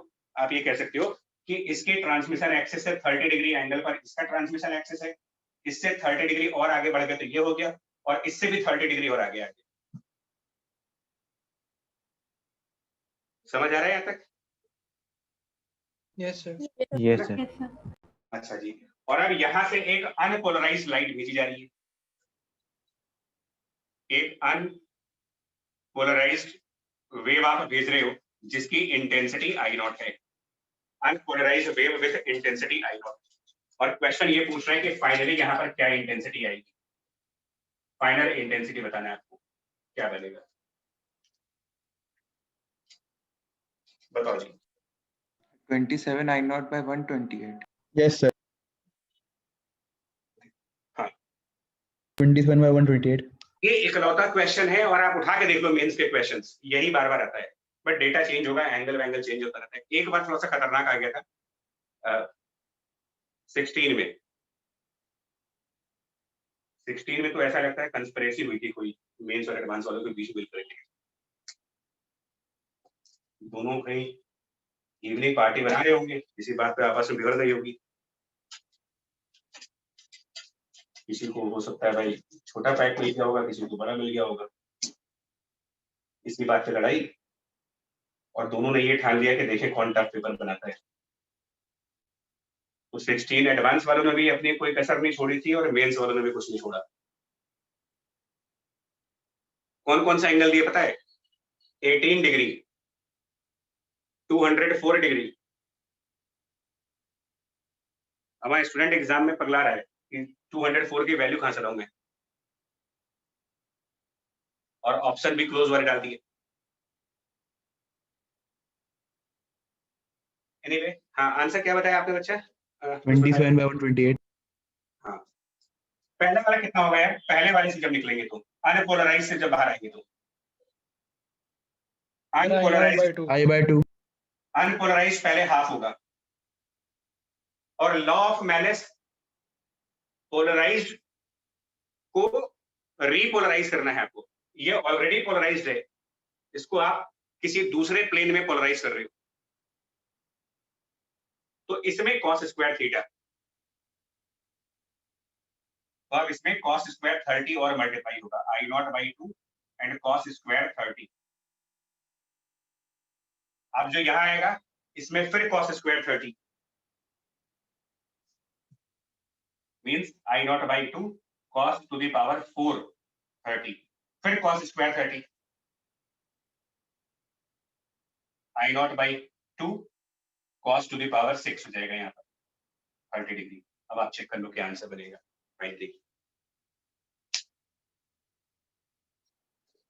यस सर सही है। भाई ये क्वेश्चन आता है, तो ये एंगल बदल देंगे, इसमें आपके साथ कुछ छेड़छाड़ कर दे तो हम नहीं कर सकते, है ना भाई। पेपर बनाने वाले अगर यहाँ पर कोई बदतमीजी कर ले तो उसके लिए हम रिस्पॉन्सिबल नहीं है, बट कंसेप्ट यही है।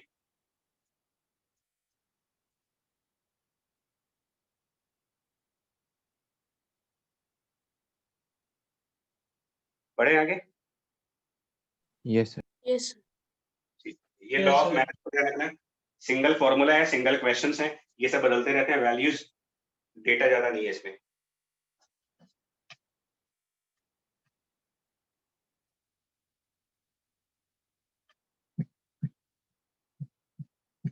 और एक और होता है पोलराइजेशन, लाइट को रिफ्लेक्ट करके भी होता है, और ये क्यों होता है भाई? Polarization by reflection phenomena. देखो, हम लोगों ने जब रे ऑप्टिक्स की बात की थी तो ये जरूर कहा था कि किसी भी चेंज ऑफ मीडियम अगर होता है, मतलब मीडियम बदलते हो आप, रिफ्रैक्टिव इंडेक्स n1 और रिफ्रैक्टिव इंडेक्स n2, दो अलग अलग मीडियम ले लें अगर, और कोई वेव इसके ऊपर डाले, कोई एक वेव यहाँ पर इंसिडेंट करा हुआ, तो ये कहा गया था कि लाइट का कुछ ना कुछ पार्ट हमेशा रिफ्लेक्ट भी होता है, कुछ ना कुछ पोर्शन तो रिफ्लेक्ट होगा और कुछ ना कुछ पोर्शन रिफ्रैक्ट होता है। हुआ है डिस्कस ये रिफ्लेक्शन और रिफ्रैक्शन? Yes sir. यस इनका प्रपोर्शन कितना होगा ये किन बातों पे डिपेंड करता है, मतलब कितना रिफ्लेक्ट होगा कितना ट्रांसमिट होगा ये किन बातों पे डिपेंड करता है? होगा दोनों, लाइट का रिफ्लेक्शन और रिफ्रैक्शन दोनों ही चीजें होंगी, बट परसेंटेज वो डिपेंड करता है रिफ्रैक्टिव इंडेक्स, रिफ्रैक्टिव इंडेक्स पर, यहाँ के एंगल ऑफ इंसिडेंस पर भी करता है, इस पर भी करता है, और टाइप ऑफ पोलराइजेशन पे भी करता है। तो अभी जो मैं वेव भेज रहा हूं वो अनपोलराइज्ड है। मतलब क्या हुआ इसका? पहली बात तो अनपोलराइज्ड वेव दिखाने का मतलब, इसको आप रिप्रेजेंट ऐसे करेंगे एरोज के साथ और साथ में डॉट। क्या मतलब हुआ इसका? रैंडम है, दो एक्सिस के अबाउट उसकी इलेक्ट्रिक फील्ड। हाँ, इलेक्ट्रिक फील्ड की ऑसिलेशन ऐसे भी हो सकती है और इलेक्ट्रिक फील्ड की ऑसिलेशन स्क्रीन के परपेंडिकुलर भी हो सकती है, ऐसे in and out. Electric field can oscillate perpendicular to the plane of diagram और it can also oscillate like this, मतलब वेव के 90 डिग्री पर ही होना चाहिए, ट्रांसवर्स वेव है तो जिस तरफ वेव जाएगी उसके 90 डिग्री के दो पॉसिबल डायरेक्शंस में इलेक्ट्रिक फील्ड ऑसिलेट कर सकती है अनपोलराइज्ड। बाकी एंगल ऑफ इंसिडेंस अगर आई है तो लॉ ऑफ रिफ्लेक्शन के हिसाब से ये भी आई बनेगा, एंगल ऑफ रिफ्लेक्शन तो उतना ही रहेगा, और angle of refraction Snell's law से आ जाएगा। तो यहाँ पर जो भी एक्सपेरिमेंट्स किए गए उन्होंने ये कहा, ऑब्जर्वेशन ये आती है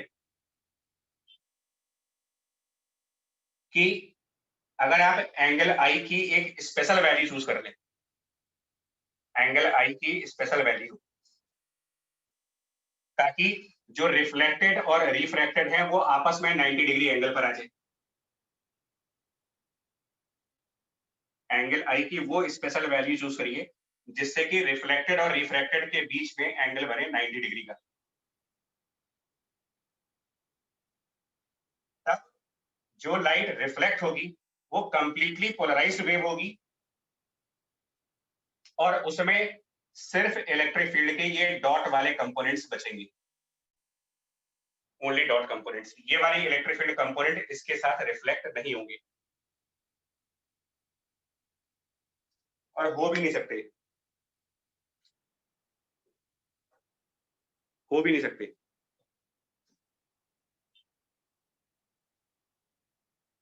क्यों? जो लाइट रिफ्रैक्ट होगी उसमें दोनों तरीके के होंगे, मतलब इलेक्ट्रिक फील्ड के दोनों कंपोनेंट्स रिफ्रैक्ट होंगे।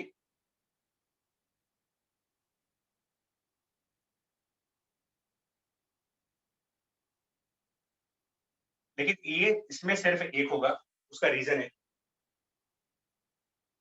ये जो एरो वाला ऑसिलेशन दिखा रहे हो ये रिफ्रैक्टेड के साथ कितने एंगल पर बनेगा? एरो वाला और रिफ्रैक्टेड के बीच का एंगल रहेगा 90 डिग्री। यस। तो अगर ये एरो इसमें भी चला गया और ये वेव ऑलरेडी रिफ्रैक्टेड के 90 डिग्री पर है, तो क्या हम ऑसिलेशन और वेव सेम डायरेक्शंस में नहीं दिखा दे रहे? Yes sir. तो क्या ये Yes, sir. ट्रांसवर्स में पॉसिबल है कि ऑसिलेशन और वेव सेम डायरेक्शन में आए? No sir. No sir. इसीलिए इसको स्पेशल एंगल बोल रहा हूँ। ये सिर्फ तभी हो पाएगा जब यहाँ 90 बने। जब रिफ्लेक्टेड और रिफ्रैक्टेड 90 होंगे तो ये एरो वाला ऑसिलेशन आप यहाँ नहीं दिखा सकते, क्योंकि अगर ये एरो वाला ऑसिलेशन मैंने यहाँ दिखाया तो हम लाइट को लॉन्गिट्यूडनल दिखा रहे हैं।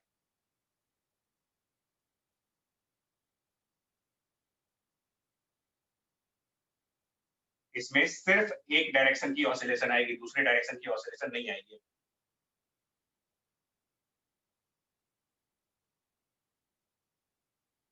और इसमें दोनों है, लेकिन डॉट वाले ऑसिलेशंस मैक्सिमम रिफ्लेक्ट करते हैं और मिनिमम ट्रांसमिट करते हैं। तो इसको कन्वेंशनली ऐसे दिखाया जाता है।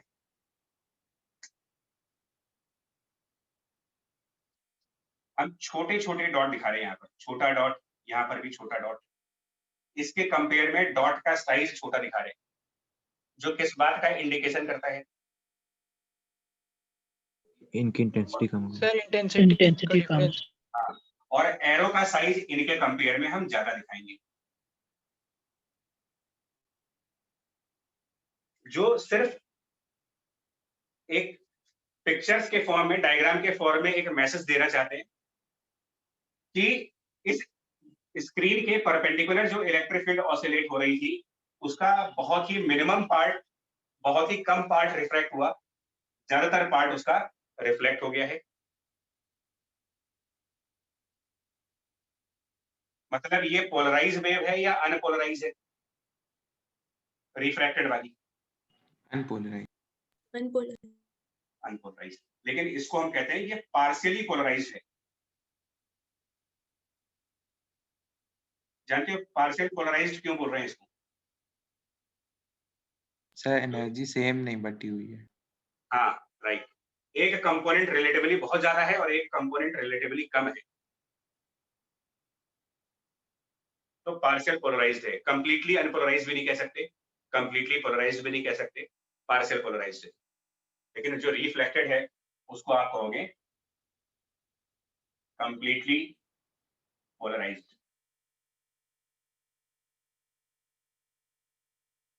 लेकिन ये सब कुछ होने की एक कंडीशन दी जा रही है कि एंगल ऑफ इंसिडेंस की वैल्यू वो होनी चाहिए जिस पर रिफ्लेक्टेड और रिफ्रैक्टेड 90 डिग्री का एंगल बने, और ये चीज निकाल सकते हो in terms of refractive index. Sir tan inverse n2/n1।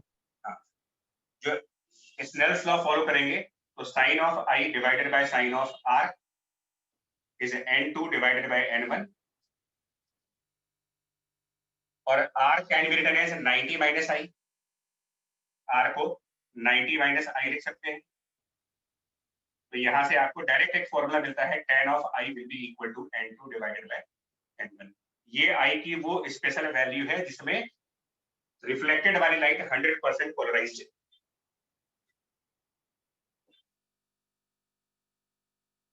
और इसको जिन्होंने ऑब्जर्व किया था उनके नाम पर ये है, ब्रूस्टर्स एंगल का नाम दिया गया इसको। ब्रूस्टर्स जिन्होंने इसको देखा था, ऑब्जर्व किया, उनके नाम पर इसको ब्रूस्टर एंगल का नाम दिया गया है।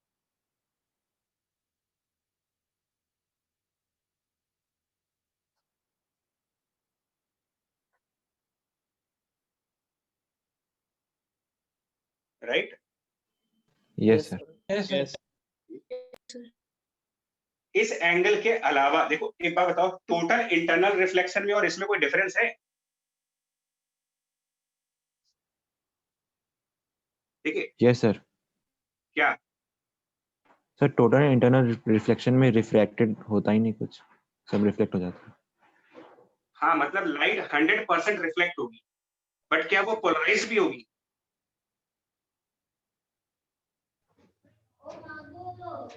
नहीं सर, सर वैसी कंडीशन में था क्योंकि 90 डिग्री था। वो नहीं होगा। हाँ, पोलराइजेशन होना अलग बात है, पोलराइज होने में भी इंटेंसिटी बढ़ती है, और टोटल इंटरनल रिफ्लेक्शन होना एक अलग फिनोमिना है, उसमें तो लाइट आप रिफ्रैक्ट करते ही नहीं हो। मतलब कहने का मतलब ये है कि अगर हम ब्रूस्टर एंगल के अलावा कोई एंगल चूज कर लें तो, मतलब इस एंगल के अलावा, इसको आई बी लिख दे रहे हैं, ब्रूस्टर एंगल है तो आई बी, इसके अलावा कोई एंगल चूज कर लें तो फिर पोलराइजेशन का फिनोमिनन नहीं होगा। नहीं होगा तो क्या होगा फिर? भाई लाइट पोलराइज नहीं होगी तो कुछ तो होगा। भाई हमने यहाँ पर एक अनपोलराइज्ड वेव भेज दी, वो रिफ्लेक्ट भी हो गई, रिफ्रैक्ट भी हो गई। क्वेश्चन ये है, यहां पर हम दोनों कंपोनेंट्स का इंटेंसिटी में सेम कंट्रीब्यूशन दिखा रहे हैं, लेकिन मैं ये बोल रहा हूं, अगर यहाँ का एंगल ब्रूस्टर एंगल नहीं है, मतलब ये एंगल आई जो आप दिखा रहे हो ये ब्रूस्टर एंगल नहीं है, I naught equal to tan inverse of n2/n1, तब भी लाइट पार्शियल पोलराइज्ड होगी, तब भी डॉट वाले कंपोनेंट्स रिफ्लेक्शन में ज्यादा जाएंगे और एरो छोटे हो जाएंगे, और जो लाइट रिफ्रैक्ट होगी उसमें एरो वाले कंपोनेंट्स का कंट्रीब्यूशन ज्यादा होगा और डॉट वालों का कंट्रीब्यूशन कम हो जाएगा।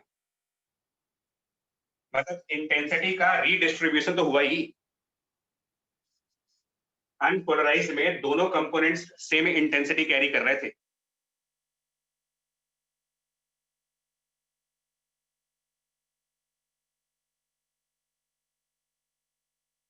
आई बात समझ में बच्चा? Yes sir. Yes sir. Yes sir. हाँ, तो एक कंपोनेंट यहाँ पर ज्यादा रिच है, दूसरा गरीब है, और दूसरे साइड जो कंपोनेंट यहाँ गरीब कंपोनेंट था दूसरे साइड वो अमीर है, और जो यहाँ पर अमीर कंपोनेंट था वो यहाँ गरीब कंपोनेंट बन गया, ऐसे मान लीजिए। दोनों पार्शियल पोलराइज्ड कहे जाएंगे, पार्शियल पोलराइज्ड, रिफ्रैक्टेड भी पार्शियल पोलराइज्ड, रिफ्लेक्टेड भी पार्शियल पोलराइज्ड। और इसमें ब्रूस्टर एंगल पर refracted partial polarized, reflected completely polarised.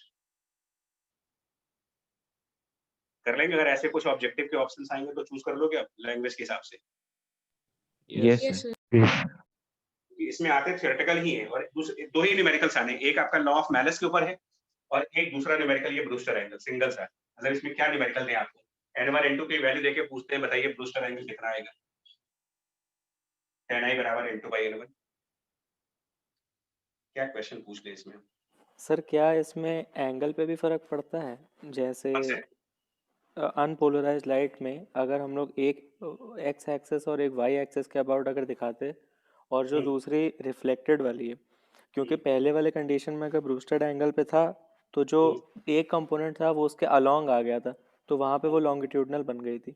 लेकिन अगर ब्रूस्टर्ड एंगल से किसी दूसरे पे दिखाएंगे तो जो उसका दूसरा कंपोनेंट होगा इलेक्ट्रिक फील्ड का वो किसी एंगल पे तो बनेगा, तो क्या वो पॉसिबल है निकालना? नहीं, तो उसका किसी एंगल पे नहीं बनेगा, उसका एक कंपोनेंट जो वेव के परपेंडिकुलर है वो चला जाएगा, तभी तो पार्शियल पोलराइज हो रहा है वो। लेकिन सर कुछ तो होगा ना? हाँ, कुछ होगा, वो हम लोग हाँ निकाल तो सब कुछ निकलेगा भाई, एंगल वैंगल सब निकलेगा, लेकिन अभी नहीं, मतलब हमारे हाथ में नहीं हो निकालना भाई, मेरे को भी नहीं आता। मतलब हायर फिजिक्स में उनके भी आंसर्स हैं, इवन इनके भी आंसर्स हैं कि अगर ये पार्शियल पोलराइज है तो कितना इंटेंसिटी डॉट कंपोनेंट में गया, कितना इंटेंसिटी पैरेलल कंपोनेंट में, सबके आंसर्स हैं। सर अगर हम लोग पोलराइज लाइट को ब्रूस्टर एंगल पे फेंकेंगे सर रिफ्लेक्ट नहीं होगा कुछ भी, मतलब? नहीं, वो डिपेंड करता है उसका प्लेन ऑफ पोलराइजेशन कौन सा है। यस सर, अगर वो वाला हो जो रिफ्लेक्ट नहीं हो ये रहा वाला, है। ये वाला, नहीं सर, इसके ये एरो वाला, वाला हो तो यस सर। ये वाला, हाँ तो नहीं होगा,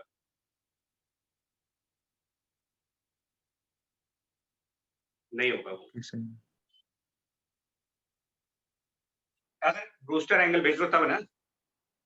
यस सर, यस। हाँ तब नहीं।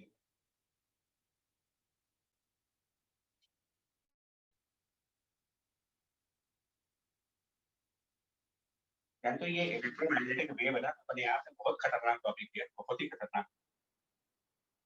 लाइट को समझ पाना, सब इतने साइंटिस्ट निकल गए, मर गए, कोई नहीं समझ पाया लाइट क्या है।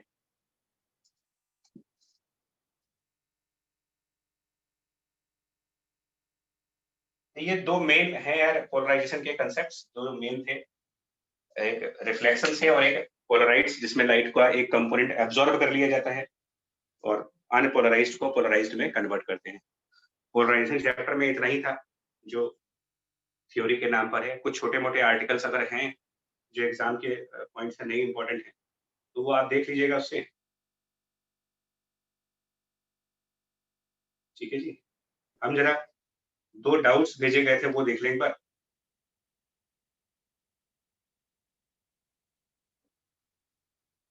एक तो डाउट किसी ने भेजा था मेंस के क्वेश्चन का, लेकिन उन्होंने पूरा क्वेश्चन भेजा नहीं।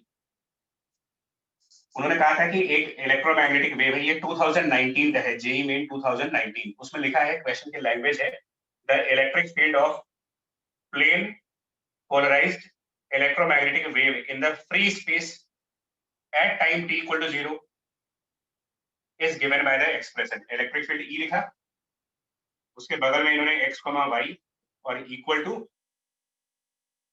क्या लिखा है 10 j कैप और आगे कुछ लिखा है cos 6x प्लस 8z ऐसे करके है।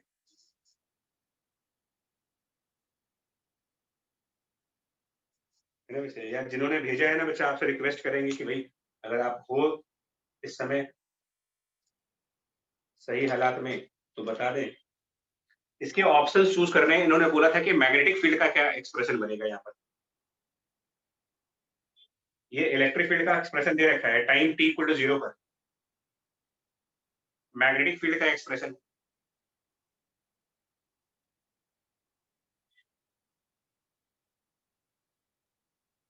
इसका प्लेन ऑफ पोलराइजेशन क्या है?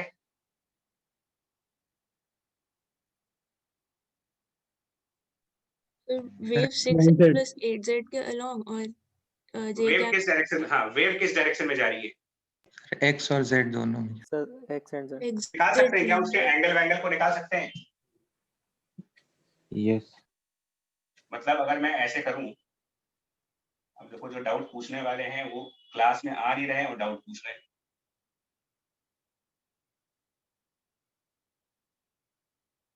इतने लोग क्या कहें इनको, भेजो अगली बार, नंबर तो तुम्हारा ही बच्चा। ये वाई एक्सेस मान लो यार, ये पॉजिटिव जेड एक्सेस। अब बताओ किधर जा रही है वेव? 6x प्लस 8z, मतलब जा कहाँ रही है?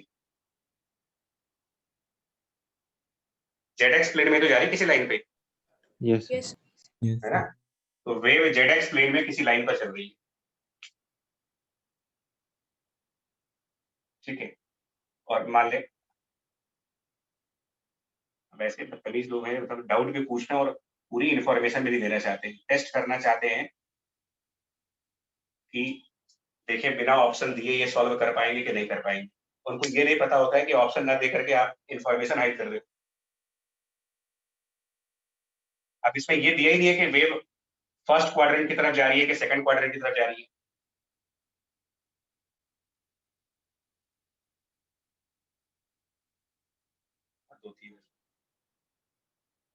और इलेक्ट्रिक फील्ड वाई एक्सिस की तरफ दे रखा है इन्होंने।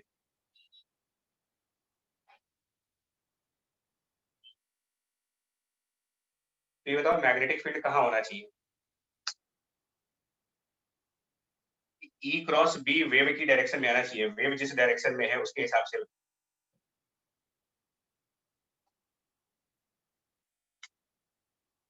किधर बनना चाहिए?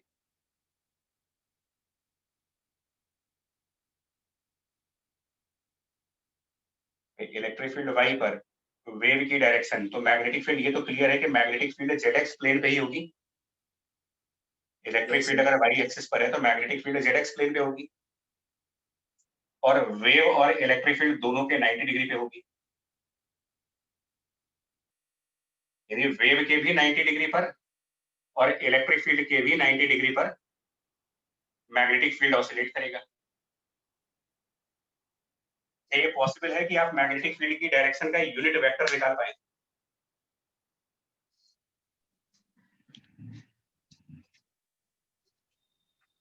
बोलिए। क्रॉस क्योंकि प्रोडक्ट से सर उसको एक equate एक कर एक तो कंसेप्ट ये था कि E naught divided by B naught बराबर स्पीड ऑफ लाइट। तो अगर इलेक्ट्रिक फील्ड का मैग्नीट्यूड 10 है तो मैग्नेटिक फील्ड का कितना आएगा? ई और बी का 10 by रेशियो c. लाइट की स्पीड है 10 by c. 10 by c. 10 into C होगा, 10 बाई सी होगा, 10 बाई सी। हाँ 10 बाई सी। जो वेव का फंक्शन यहाँ पर है वही वेव का फंक्शन यहाँ पर भी आएगा।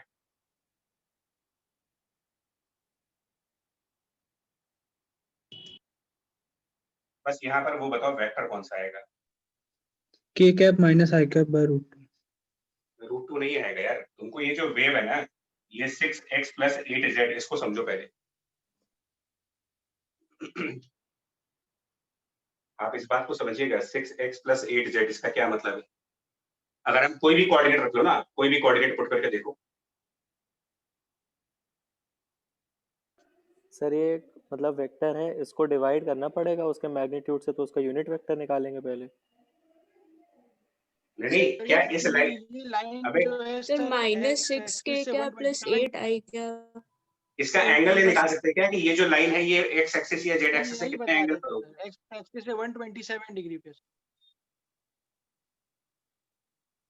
कौन से एक्सिस से भाई? सर पॉजिटिव एक्स एक्सिस से। हाँ, इसको ना 0 के बराबर करो ना यार। 6x प्लस 8z को 0 करोगे तो एक लाइन की इक्वेशन आएगी, z इक्वल्स टू -3/4x। ये नहीं निकाल पाएंगे क्या कि ये कितने एंगल पर है?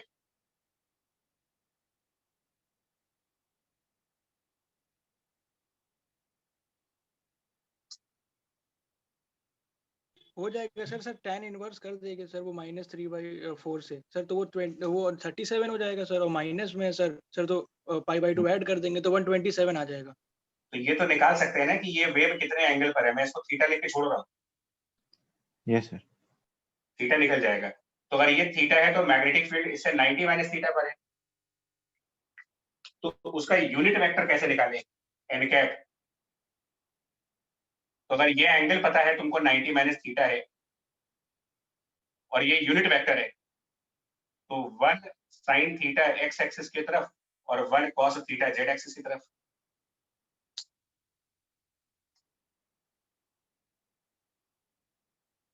यहाँ पर कर लेना यार 1 साइन थीटा। अब पूरा इंफॉर्मेशन भेजा नहीं है तो मैं राइट आंसर नहीं बता पाऊंगा। सर मैंने One आपको side- ऑप्शंस भेज दिए हैं उसी क्वेश्चन के। अब आप इस समय नहीं बता पाएंगे, मैं हिंट कर दे रहा हूँ क्योंकि इसमें कुछ प्लस माइनस का लोचा होगा, पहले बता दे रहे हैं। मैं आपको आइडिया दे सकता हूँ क्या है, और क्योंकि मैं ऑप्शंस के अकॉर्डिंग देखना पड़ता है मैं आइडिया दे रहा हूँ तुम्हें कि वेव की डायरेक्शन मिल गई, इलेक्ट्रिक फील्ड की डायरेक्शन मिल गई, दोनों के परपेंडिकुलर मैग्नेटिक फील्ड की डायरेक्शन मिलेगी, और फिर हमें उस डायरेक्शन का एक यूनिट वेक्टर चाहिए होगा, वो यूनिट वेक्टर 10/c इंटू इतना। अब इसके आगे फिर यही चीज आ जाएगी, ये पूरा कॉस वाला फैक्टर है क्योंकि ये एक्सप्रेशन दोनों में आएगा।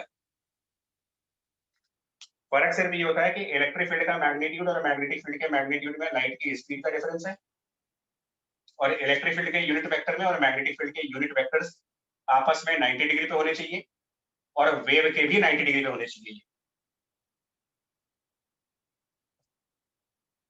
तो अगर आप ऑप्शंस को मैच करो अपने हिसाब से, देखो एक बार, इतने हिंट से अगर नहीं हो रहा फिर उसको डिटेल में बता देंगे भाई।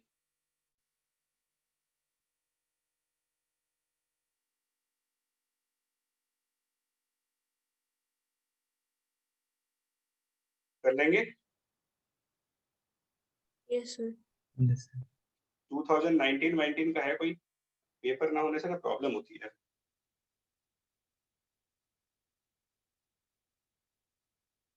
और उसी का एक और भेजा था किसी ने, मेरे नंबर को इसमें ध्यान नहीं, इसमें ये भी 19 का ही है। इलेक्ट्रिक फील्ड का एक वेक्टर दे रखा है ई नॉट आई कैप, और यहाँ पर कॉस के इंटू जेड और कॉस ओमेगा टी ये दे रखा है इन्होंने। ये इलेक्ट्रिक फील्ड का एक्सप्रेशन दे रखा है, ये भी प्लेन इलेक्ट्रोमैग्नेटिक वेव है, इसका एक्सप्रेशन दे रखा है, और इनके ऑप्शंस हैं, इनके जो ऑप्शंस हैं उसमें मैग्नेटिक फील्ड में यहाँ पर B naught by small C J cap, और एक्सप्रेशंस हैं sine of K Z sine omega T ऐसे करके। फिर बी ऑप्शन है, सब में मैग्नेटिक फील्ड है, उसमें ना सब कुछ ऐसे ही है, बस यहाँ पर जो साइन ओमेगा टी है इसकी जगह पर सेकंड ऑप्शन में यहाँ कॉस ओमेगा टी है, बाकी ऐसे ही है। साइन ऑफ के जेड यहाँ भी है, B naught by C J cap यहाँ पर भी है, और तीसरे ऑप्शन में यहाँ पर के कैप लिख दिया इन्होंने। तीसरे ऑप्शन में यहाँ के कैप है, B naught by C. Sir वो ई नॉट होगा ना? ई नॉट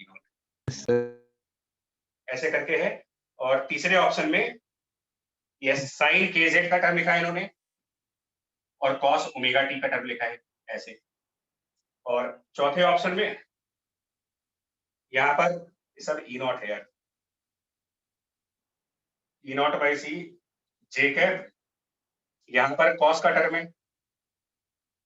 और यहाँ साइन का टर्म है। ये पिछली क्लास में भी आपसे कहा था यार, ऐसे ही क्वेश्चन आते ही है, एक का इक्वेशन दे के दूसरे की इक्वेशन पूछ लेते हैं। मुझे इतना लिख दिया तो इसको क्या छोड़े।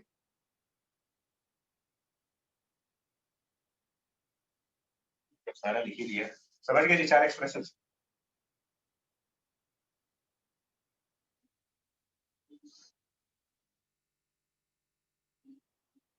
तो ये तो आप समझ रहे हो ना कि ई नॉट बाई सी क्यों बन रहा है, ये बात समझ में आ रही है। Yes yes yes sir. इसको ना, इसको ट्रिग्नोमेट्रिकली आप 2 cos A cos B से एक्सपेंड करिए। मतलब यहाँ पर एक काम कर सकते हो, by 2 into 2, 2 cos A cos B को एक्सपेंड करें तो ये बन जाएगा, एक बन जाएगा cos के जेड माइनस ओमेगा टी, और एक बन जाएगा cos के जेड प्लस ओमेगा टी, ये बोलो सही है? यस सर, ठीक है, यस सर, यस सर। इसका Yes, मतलब sir. ये दो वेव हो गई ना, यस ये दो वेव Yes, sir. दो वेव हो Yes, गई। sir. Yes sir. तो अलग अलग कर लेते हैं, E not by two I cap इसको अलग कर लीजिए, और मतलब यहाँ पर कॉस के Z minus omega T I cap कर लीजिए, और plus E not by to फिर से, और यहाँ भी आई कैप। अब ये वाली वेव कौन सी डायरेक्शन में जा रही है, याद करो क्लास 11th का, अगर बीच में माइनस साइन आता है और बीच में प्लस साइन आता है तो इसका क्या मतलब होता है? ये पॉजिटिव जेड डायरेक्शन में जा रही है या नेगेटिव जेड डायरेक्शन में जा रही है? अगर यहाँ पर माइनस साइन आ रहा तो Positive. Positive, positive. और ये वेव किधर जा रही, ये वेव किधर जा रही? Negative. Negative. Negative. Negative. Negative. तो ये वेव पॉजिटिव जेड डायरेक्शन, और कंसेप्ट ये लगाना है आपको कि E vector cross B vector wave का डायरेक्शन होता है। तो इलेक्ट्रिक फील्ड की डायरेक्शन पता है, आई कैप है।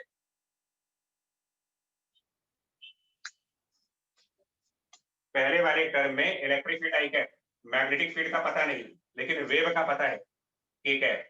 क्या बनेगा यहाँ पर? Sir, मैग्नेटिक J फील्ड कहाँ gap. होना चाहिए? J gap. जे कैप। जे कैप। और कितना होना चाहिए? तो मैग्नेटिक फील्ड का पहला कंपोनेंट हो जाएगा E not by two C cos के जेड माइनस ओमेगा टी और जे कैप प्लस, अब सेकंड वाले कंपोनेंट की वजह से, सेकंड वाले कंपोनेंट में वेव नेगेटिव जेड डायरेक्शन में जा रही है, यानी कि माइनस के कैप की तरफ जा रही है, लेकिन इलेक्ट्रिक फील्ड इसमें भी आई कैप डायरेक्शन में है। तो अब यहाँ पर क्या बनना चाहिए? इसका Minus magnetic J. Field minus J. Minus J. यहाँ पर लिखोगे E not by two C और कॉस के Z plus omega T minus J cap. और ये आज का स्टार्टिंग वाला लेक्चर हो गया एक तरीके से, कि दो अलग अलग पोलराइज्ड वेव को सुपर इम्पोज करा जा रहा है, लेकिन क्या बन जाएगा आंसर इसका? E not by two c common, even j cap भी कॉमन हो जाएगा, और कॉस के Z minus omega t. Sir दोनों साइन वाले कंपोनेंट हो जाएंगे। नहीं तो कॉस, दो कॉस का डिफरेंस हो गया ना, कॉस सी माइनस कॉस डी वाला फॉर्मूला लगा लेंगे। ये सर तो उससे साइन वाले ही दोनों आएंगे, मतलब ऑप्शन ए आ जाए। ए। दोनों कंपोनेंट साइन वाले आ जाएंगे ना, मतलब यहाँ पर यस सर। टू साइन के Z into sine omega T, ये टू टू कैंसिल, मतलब ये ऑप्शन चूज हो जाएगा। कंसेप्ट सब में यही लगेगा यार, आपको तरीका होगा समझने का, क्वेश्चन को प्रैक्टिस हो, और क्वेश्चन आता जरूर है। जिन लोगों ने प्रीवियस लगा लिया होगा उनको समझ में आ गया होगा कि पेपर, हर पेपर में है क्वेश्चन।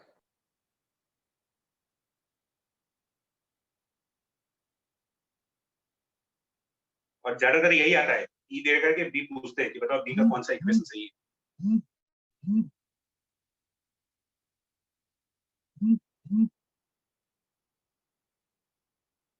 ठीक है, Yes, sir. Yes sir. Yes sir.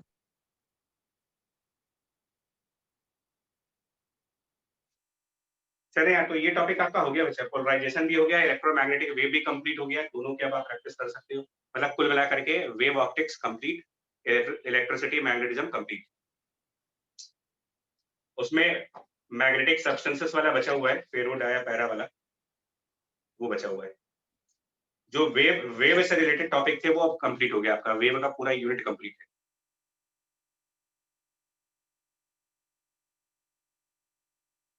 ठीक है जी, चले नमस्ते बोले। Yes sir, namaste. Namaste sir. Namaste, sir. Namaste very sir. अलविदा जी, namaskar, thank you sir. Thank you जी, बाय बाय। Bye sir.